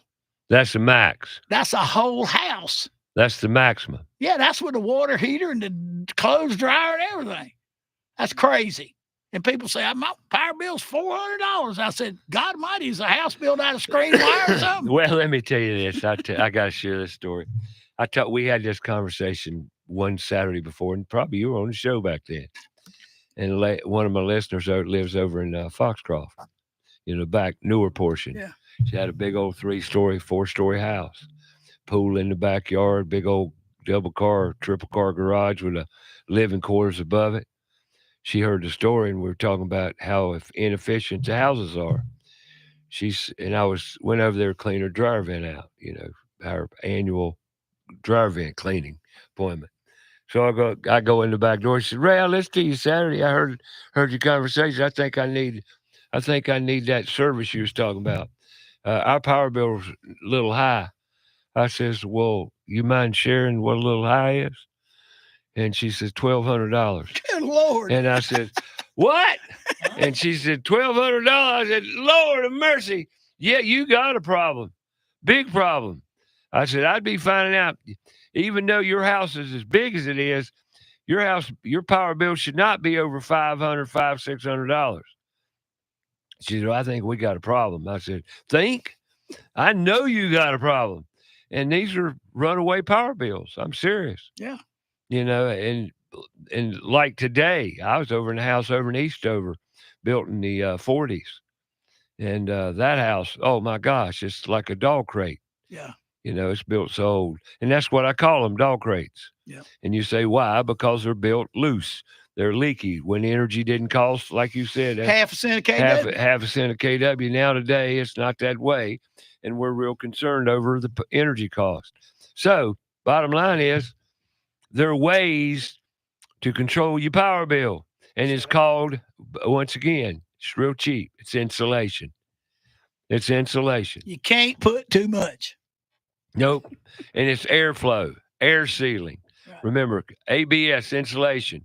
They know all about it, and they can help you. Whether it's insulation or spray foam, they can fix it. So give them a call. That's ABS insulation. We're going to take a break here. Uncle Red in the house. We'll be back. Talk more.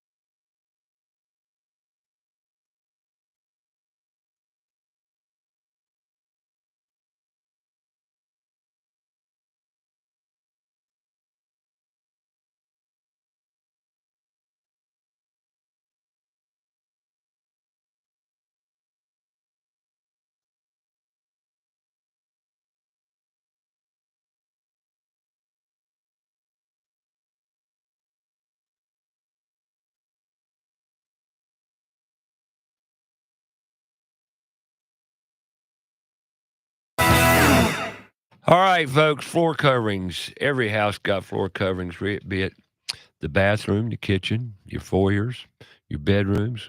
What's best? Well, that's up to you. What do you need? What are you living with? What's your lifestyle? How many kids you got? Got animals? Want to put a floor that's not going to be able to be scratched? Well, reach out. Floor Coverings International, your go-to store. But you don't have to go to them. They come to you. Floor Coverings International has mobile showrooms coming straight to you. If you're in Charlotte or surrounding areas, doesn't matter what the name, be it Floor Coverings International, Southeast Charlotte, located down in Matthews. Like I said, their location doesn't matter because they bring the product to you. Whether it's carpet, vinyl, wood, laminate, or you're just not sure yet, well, give them a call, contact them, set up an appointment right there in your house. They bring the showroom to you, and they'll find the product best suited for your lifestyle and living environment. In Belmont, Cramerton, Lake Park, Matthews, Mint Hill, Wesley Chapel, Charlotte, Gastonia, Lowell, McAdenville, Stallings, Concord, Indian Trail, Marvin, Midland, you name it, they'll come to you. That's 704-845-3567, floorcoveringsinternational.com. Southeast Charlotte, give them a call. They'll take care of you. What's up, everybody? This is Jenna with Crown Town Cannabis, Charlotte's first dispensary. Now, we didn't want to stop at being Charlotte's first dispensary. We want to be Charlotte's first place to do cannabis-centered events. Check us out at cltcbd.com to see all of the awesome events that we have coming up. One of our favorites is a fully infused dinner happening at different local Charlotte restaurants.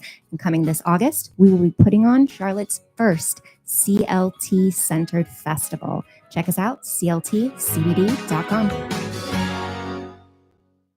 There's big news in the Carolinas. Queen City Audio, Video, and Appliances is now Queen City Home Store. For over 70 years, we've been your trusted retailer for appliances, electronics, and more. Now, we're taking it to the next level with a new name, a fresh look, and more ways to serve you, offering the same outstanding service you've always counted on, while bringing you everything you need for your home. Queen City Home Store. Same great service, more possibilities. Visit us at queencityonline.com. Let's face it, we do not like bugs and especially spiders and ants. Unwanted pests in the home are not only creepy, they can also spread sickness and cause significant damage to the structural integrity of our homes. Kilo Exterminating has been taking care of pest control problems in the Charlotte area for over 70 years with award-winning customer service. Moisture readings are standard with all crawl space inspection. Call Kilo Exterminating at the first sign of infestation, 704-333-9855, or online at kilo.biz. Again, that's 704-333-9855.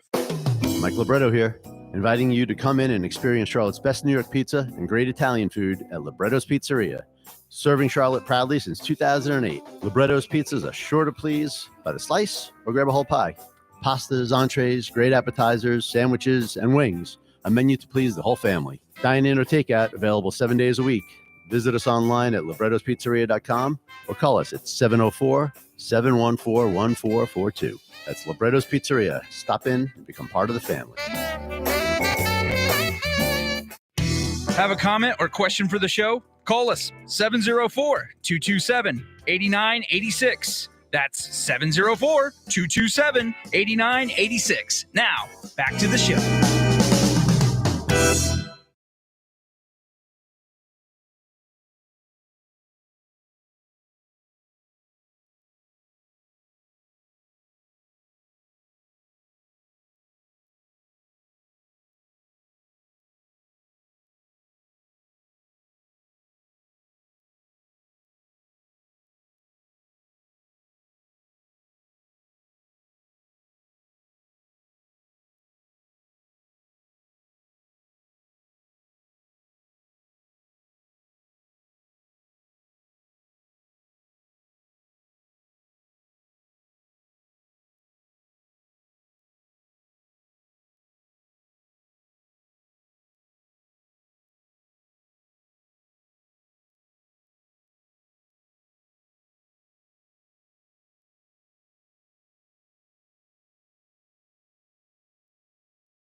All righty, welcome back.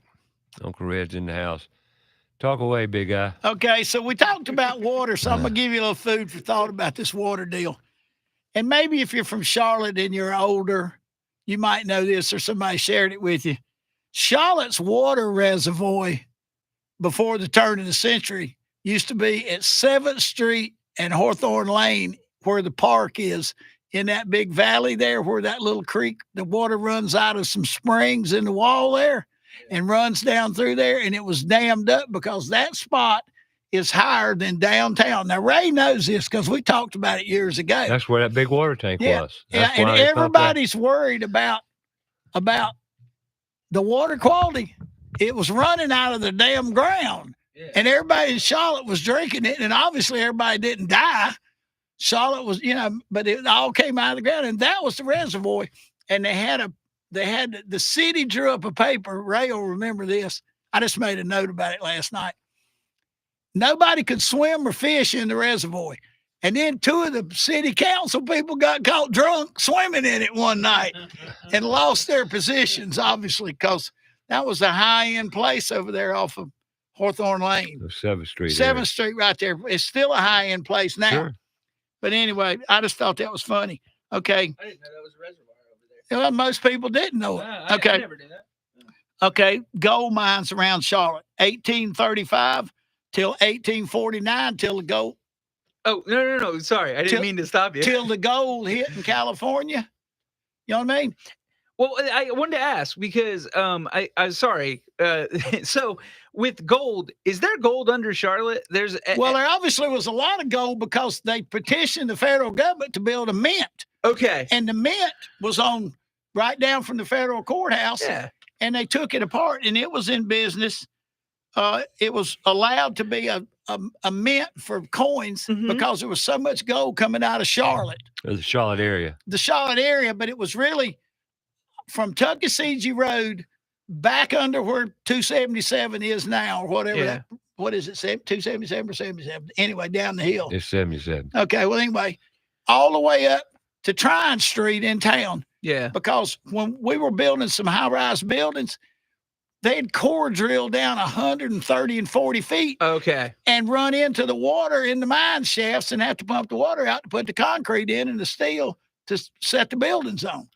Yeah. So Charlotte that's what made Charlotte such a big place. It was a powerhouse money place because there was so much money here and so much gold. And then they took the Mint Museum apart and moved it out towards Myers Park and added to it. And now it's a art museum and whatever out there. I don't know what street. You know where it is. Yeah, exactly. Over beside East. But that happened back then. I heard that there was like I heard a rumor about that there is actual gold like under Charlotte, but they can't get to it because it's under the structure, the structure of the city. People still pan on that creek over there off of Tuckasegee Road because there's obviously gold around. You know what I mean? Yeah. The residual. I mean, it's nothing different than watching that TV show where they pan dirt. Well, it sounds like from what you just said, like it sounds like the reason that there probably is gold under there, but we can't get to it because of the foundations and stuff are probably going through it. Well, and it's flooded with water because there's water all in the aquifer and everything. Okay, but cool. My dad was born in 1893, and they came here about the turn of the century. And he said they used to go down there and play in some of those mines and go up in them when he was a kid. Now they weren't using them, but the mines still existed coming in from down there off of that creek on Tuckasegee. I just thought that was interesting. You know what I mean? Then but we needed power because Charlotte was becoming a big city, trying to, and they didn't need power. I mean, there's no power grid. There wasn't anything. So they started building dams on the Catawba River in the 20s. Most of the dams other than Cowan's Ford were built in the 20s. So I'll make you sleep better at night. And I live up there on the darn lake. If it's all built in the 20s and concrete gets hard for the first 100 years, well, it's about as hard as it's going to get. And then it starts going the other way.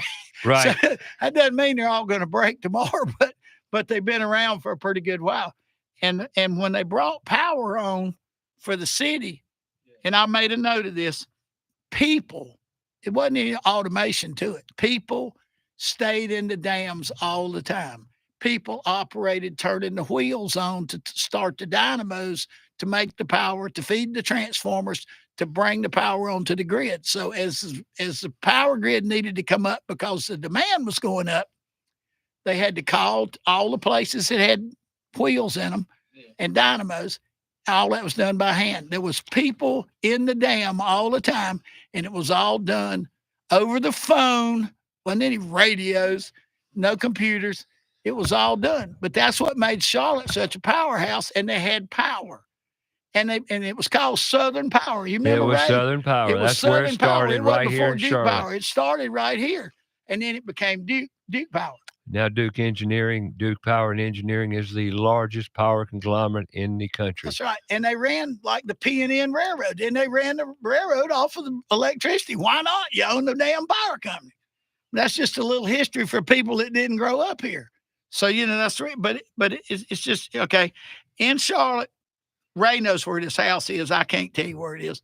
The oldest house in Charlotte is the Alexander Rock House. It was built in 1774. Is it in 4th Ward? Yeah, somewhere over there. 4th Ward. Still standing. It's on the thing.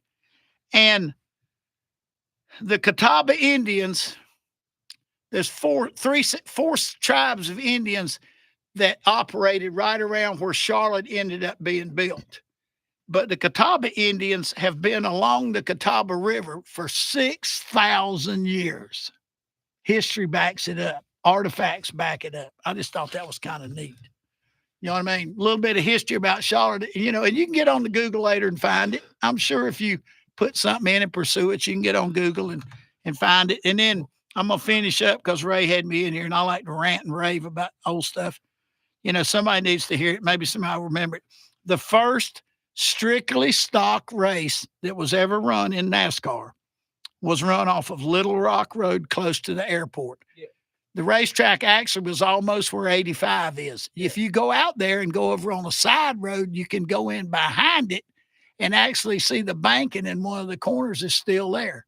Because when I took all those people around before they built the museum, we went out there and we knew where they were. So we took the guy that wrote for the Observer, we rode him around and we did all that. There's also another racetrack where the building center is. That's the wooden racetrack they used to have. The board track in Pineville. Because I've got a program from that. Oh, they really? built wooden racetracks, 1.25 miles wooden racetracks to run Indy cars on. But the trick was they didn't have treated lumber. And so after a year or two, they started coming apart and the nails pulled out. I mean, they'd have to bring people out of the stands and give them a hammer and nail the nails down during the race. 1.25 miles, the board track is what they called it. They had them all up and down the East Coast. They raced motorcycles on them over 100 miles an hour. I cannot imagine riding a motorcycle on a wooden racetrack. I mean, and falling down. Be bad enough to drive one of those cars. But anyway, they ran the first race in 1949 of the strictly stock division. Now, they'd been racing modifieds out at the old fairgrounds at not Sugar Creek, but what is it right there across the North Tryon Street where Parking Shop used to be? Well, that's Sugar Creek. Sugar Creek right there behind where the grocery store used to be. Fairgrounds there. The 5/8 of a mile horse track. The 5/8 of the mile horse track. When was the there. fairgrounds? Because that's been going for in the a long time. 30s and 40s and 50s. Oh, okay. Yeah. All right. Anyway, and they had a 5/8 mile horse track, and they ran NASCAR ran on it. They ran convertibles. They ran the 55, 56, 57, 58, and all that. I mean, everybody ran out there. They ran modifieds first, and then they went to strictly stock stuff. But they raced out there. But the first race out off of 49, it was in 49 off of Little Rock, was won by a guy last name Dunaway, which was a prominent name in NASCAR. Yeah. But after the race finished, an inspector named Willie Thompson, who was Kenny Thompson's daddy, who had won over 200 modified races, was one of the tech inspectors for NASCAR, found that they had altered the suspension on this car, and he was kicked out, and a guy named Jim Roper, who had driven a car from Kansas and raced it, won the race. Huh. That's some NASCAR history. So I guess I made a note. So I guess NASCAR's been checking ever since 1949 in the stock division, you know what I mean? Or cup division. Yeah. They ain't never quit looking because everybody's been cheating since the start. If you couldn't cheat, it wasn't good racing. Anyway, so if you didn't care anything about any of that, maybe you picked up a little something because it's all history. Well, another thing that's, a tidbit of history about Charlotte is the first. This is kind of upsetting to me because it's history. Behringer Drive. Yeah. Now, Behringer Drive, that it no longer exists, was named after Ormond Behringer. Right. Or who is Ormond Behringer? Ormond Behringer is the guy who gave the land to Charlotte for Revolution Park. Yeah. He gave the land to Charlotte for Revolution Park. So what they do, they took away his name from Behringer Drive and named it Revolution Park Drive. Yeah. Now, why wouldn't they leave it the namesake of Ormond Behringer? Now, Ormond Behringer at the turn of the century was a prominent factor in Charlotte. Oh yeah. He owned the very first automobile that came to Charlotte. It was a 1903 Oldsmobile steamer. How about that? Yeah, and it was delivered to Charlotte. That was the first automobile to ever drive on Charlotte Street. Well, down there at the corner, across from First Methodist Church on Tryon Street, was the Behringer Hotel. Right. And that's the first hotel to have supposedly air conditioning in the city. But it really wasn't air conditioning. They used ammonia piston-driven machines to make blocks of ice, and then they blew air over the ice to melt it, to put air up through the building. Now, that is totally against everything that you know in excuse me, in HVAC because you're putting moisture in the air. But I guess if you're burning up in a hotel built out of brick, it was a pretty neat thing because it did cool the air off. Yeah. You know, you melt the heat melts the ice and the cold goes up through the building. Had air conditioning. But I just happened to think of another one. My father remembers riding a streetcar up Freedom Drive to the top of the hill, right there where it meets 85. Of course, 85 didn't exist then. Of course not. That's a really high spot. To watch the first airmail service come into Charlotte at Cannon Aviation, which was on the left just before you get to the top of the hill. It was a big, long dirt runway. They used to have some big steel hangars and stuff there. And it was a biplane with one bag of mail. I mean, that's a long time ago. That's a long way from UPS and FedEx. And most of you listening today could care less about what we just told you. But it's a little bit of history. but it's history around Charlotte. Yeah. I love it. I mean, because, well, especially for me, because I've been here my whole life and I didn't know some of that history. What famous landmark was within throwing distance from us right now that changed the fragrance of this whole neighborhood every morning? Now you got me there. Lance. Oh, yeah. Lance. Oh, yeah. Lance Packing. Lance Packing. Yeah. They call it Lance Packing, but it's Lance Cookies. Yeah, it's just about 3 blocks back up the street was the original thing. It's right beside the fire department. Man, they would bake, and you could smell this place. Smell it. Well, I built a lot. My favorite part of riding the light rail is that you get to see the Lance building. If you come all the way from 485, you get to see the Lance building, which is still there. Hey, well, let me tell you that Lance building, but see, it used to be right here. There used to be another one. Yeah. But let me tell you a little history.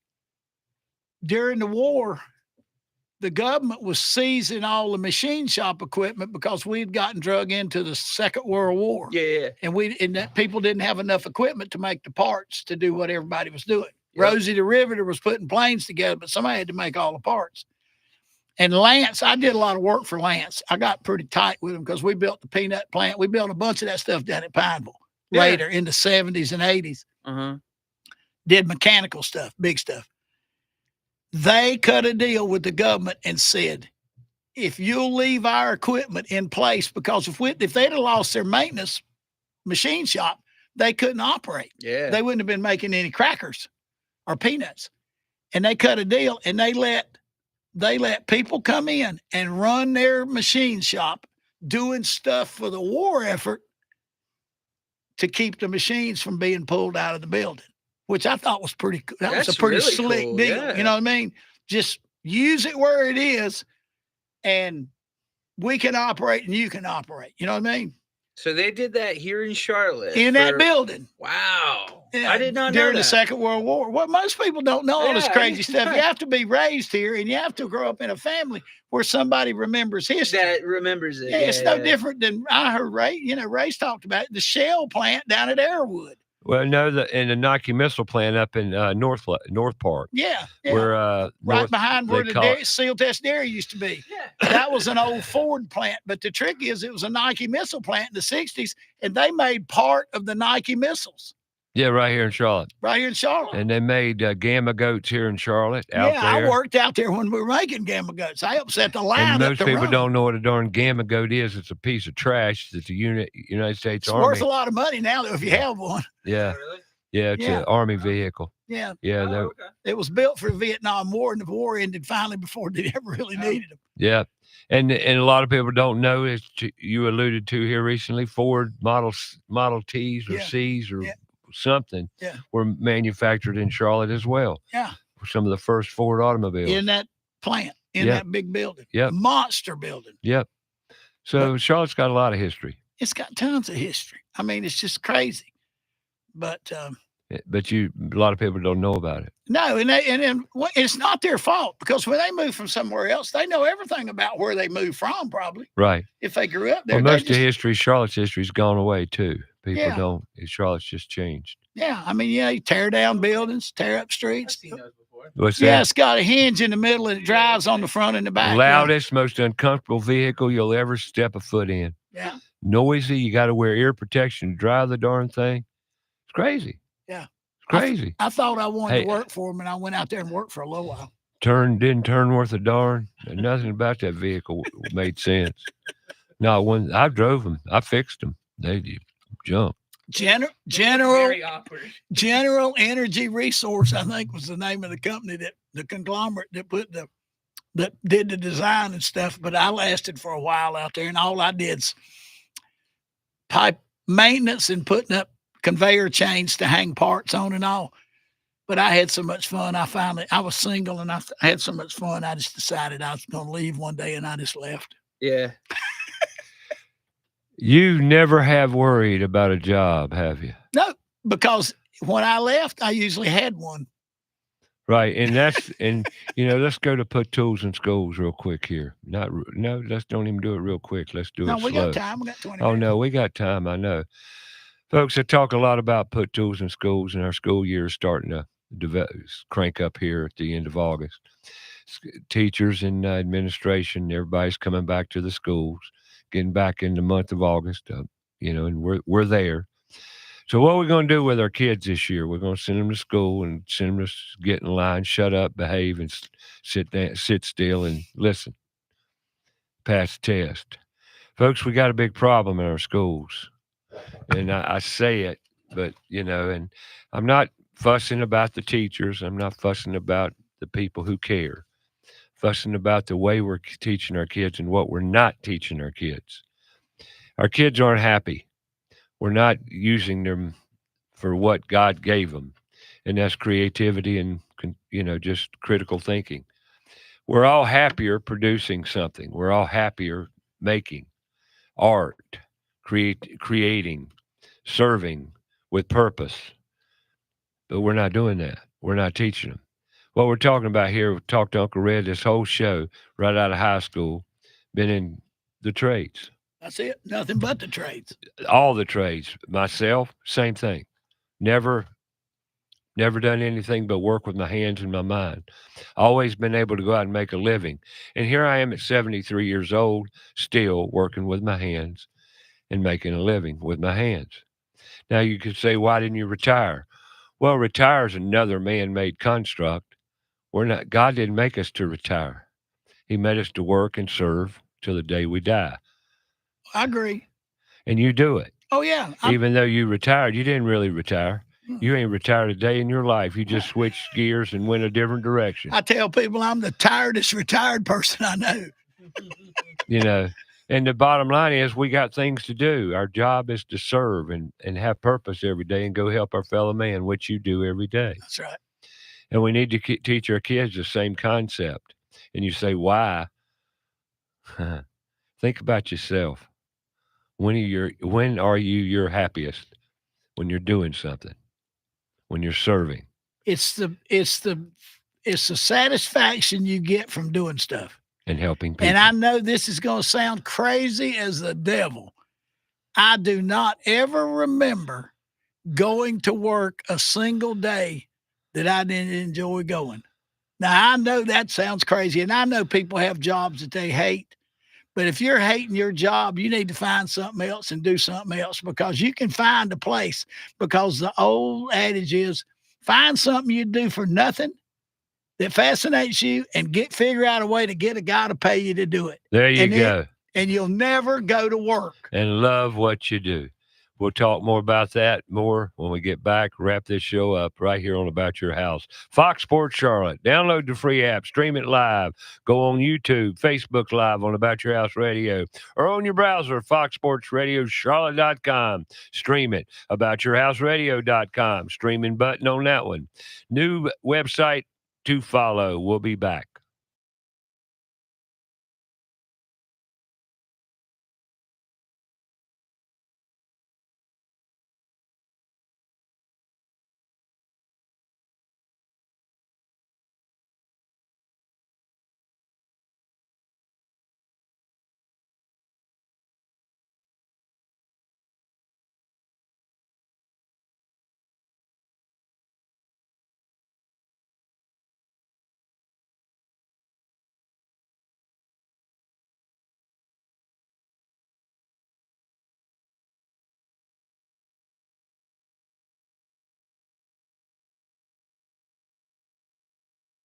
Page About Your House Radio.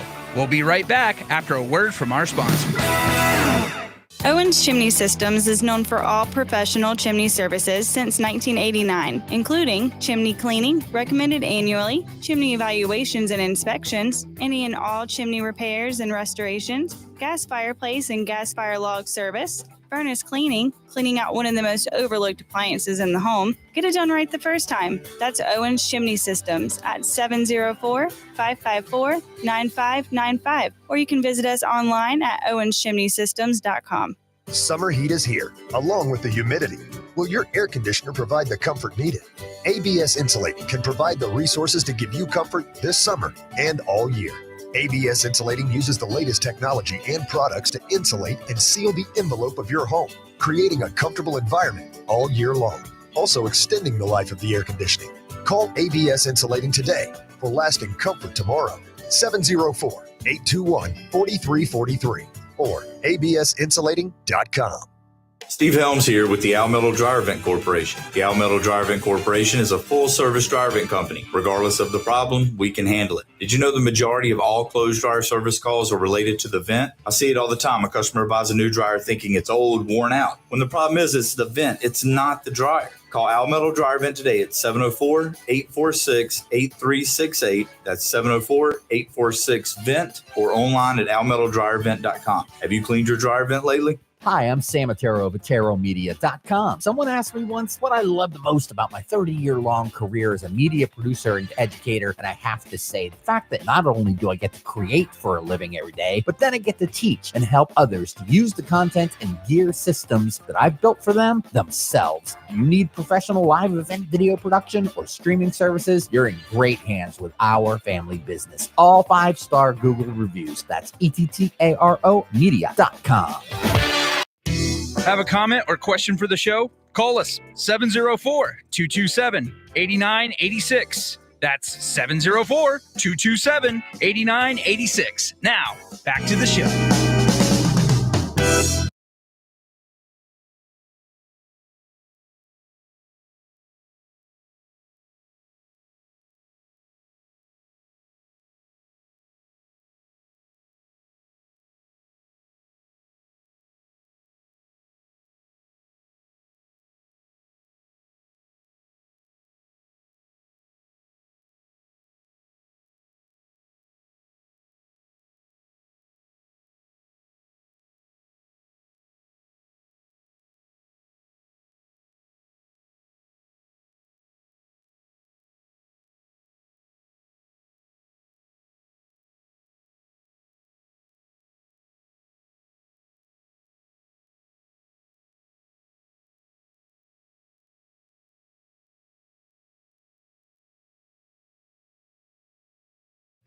All right, welcome back. Talking about before the break there, puttoolsinschools.org. You know, for ever since 2018, my goal, our goal, was to raise awareness. That's it, of the many pathways in the construction trades that kids can get into right out of school, make great money, have great purpose, sense of happiness and fulfillment. That it's right there, right out of high school. And all we want to do is make them aware, because I know for a fact, after dealing and talking to I've been in 33 high schools, 33 different schools, not different schools, some of them twice, maybe even 3 times, addressing over 5,000 kids.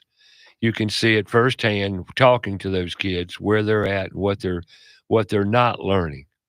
And the sad situation is they don't even know what the word trades mean. Most kids don't know what an apprenticeship is. And I know this because I've asked them that flat out. How many of you know what the word apprenticeship means? Nobody knows. Whole class, 8,200 kids, 9th graders. Not one kid knew what it was. Now, we got jobs to do. We got work to do. Now, if you're in a company and you need workers, skilled labor, the shelves are empty. They're empty. Inventory's gone. You homeowners out there that won't service, it doesn't exist to a great degree. I'm serious. Number one problem right now, you can't find help. Why? Nobody wants to learn it, or do they even know they exist? Sad situation. They don't know. They know what college is. They know how to get in college. Oh, they'll make sure you get that money to go to college. I'm gonna jump in here for just a second. Please do. I was working on a monster refrigeration project for the engineering company down in Fort Mill, South Carolina. And I had two people that had been stockbrokers from New York that I turned into pipe fitters because they got tired of the stress and they loved putting the stuff together. And I had one girl that was a terrific, back when no women were involved. She was a terrific pipe welder. You know what I mean? I said, hey, women make absolutely phenomenal welders. Yeah. And the reason they do it is because they work so many of them in mills over the years because repetition didn't bother them. And welding is making it perfect and being repetitious. In other words, you have to you can be there and look at the same thing and keep doing it. Men sometimes have a problem doing that. They want to rush it. You cannot rush quality welding. It doesn't work like that. Not when it's critical. Exactly. But I had people work for me. I can't remember their names. I remember what they looked like. And I just thought, you gave up doing that to do this? He said, I don't worry about anything. I make a good check. It's crazy. When I'm my happiest personally, and I could ask you the same thing, when are you happiest? I'm my happiest when I'm working with my hands and my mind. Sure. At the end of the day or a job, you sit back and say, look, wow, we did it. Yeah.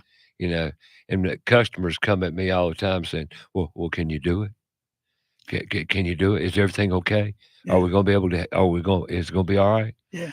I says, yeah, I showed up. I used to love to put a pump in a well, even if it was a replacement, maybe adjust it and get it better than the way the original guy did it. Right. Make it perfect, especially if it had grit in it or something. And we worked some kind of magic trick like you do down in the hole to keep the pump from picking up the grit, and you have to pay attention to what it looks like when you pull it out and all to do quality work. And then put it back together, and you'd be pumping the water in a bucket that was as white as that paper on the wall. And they'd say, there's no grit in it. I said, was there supposed to be grit in it? Well, there's been grit in it for 20 years. Well, there's no grit in that bucket. I said, well, if you got a problem with us cleaning it up while we were down there, it didn't cost you any more money. No, absolutely not. That's a good feeling. And then the most fun was to hook a washing machine hose up at the well and turn it on and shoot water about 50 feet out across the yard. And they'd say, Lord have mercy, we never had anything that good. I said, well, go get your checkbook. I'll make you an invoice out right now while the water's shooting out. Get them while they're happy. You know what I mean? Because don't drive off. But you're exactly right. Get them while they're happy. And the worst thing I ever do is finish a job and it don't work. Why? Because the QC on the product was lousy and it ain't working right. And I got to call warranty on it. Don't that ruin your day? Oh, yeah. You finish a job and you crank, and I know it's happened to you before too. Yeah. You crank it up and the damn thing don't work. I was fixing something. Man, that just gripes you. I was fixing something on a Sunday morning, a well for a lady, and she said, on a Sunday, Alan and I were up there because we'd answer the phone 24 hours a day on the weekends especially. And she said, I called 5 people before I called you, and nobody would answer the phone. And I felt like saying, well, maybe I ought to just load up and go home. You know what I mean? Since I'm your 6th pick, you know what I mean? And I said, let me tell you how this works. We're going to fix it because I had everything with me. I used to tell people, I'd say, if you've got a hole in the ground that's got water in it, and normally they have water in them, everybody, right. If you wanted to be a crook, everybody calls up and says, I think our well's dry. You know what I mean? Gone dry. If you want to be a crook, you could get rich. You could make millions. Just tell them, oh, my God, the well is dry. And bring another well driller in and let him drill a hole, and do the whole thing again.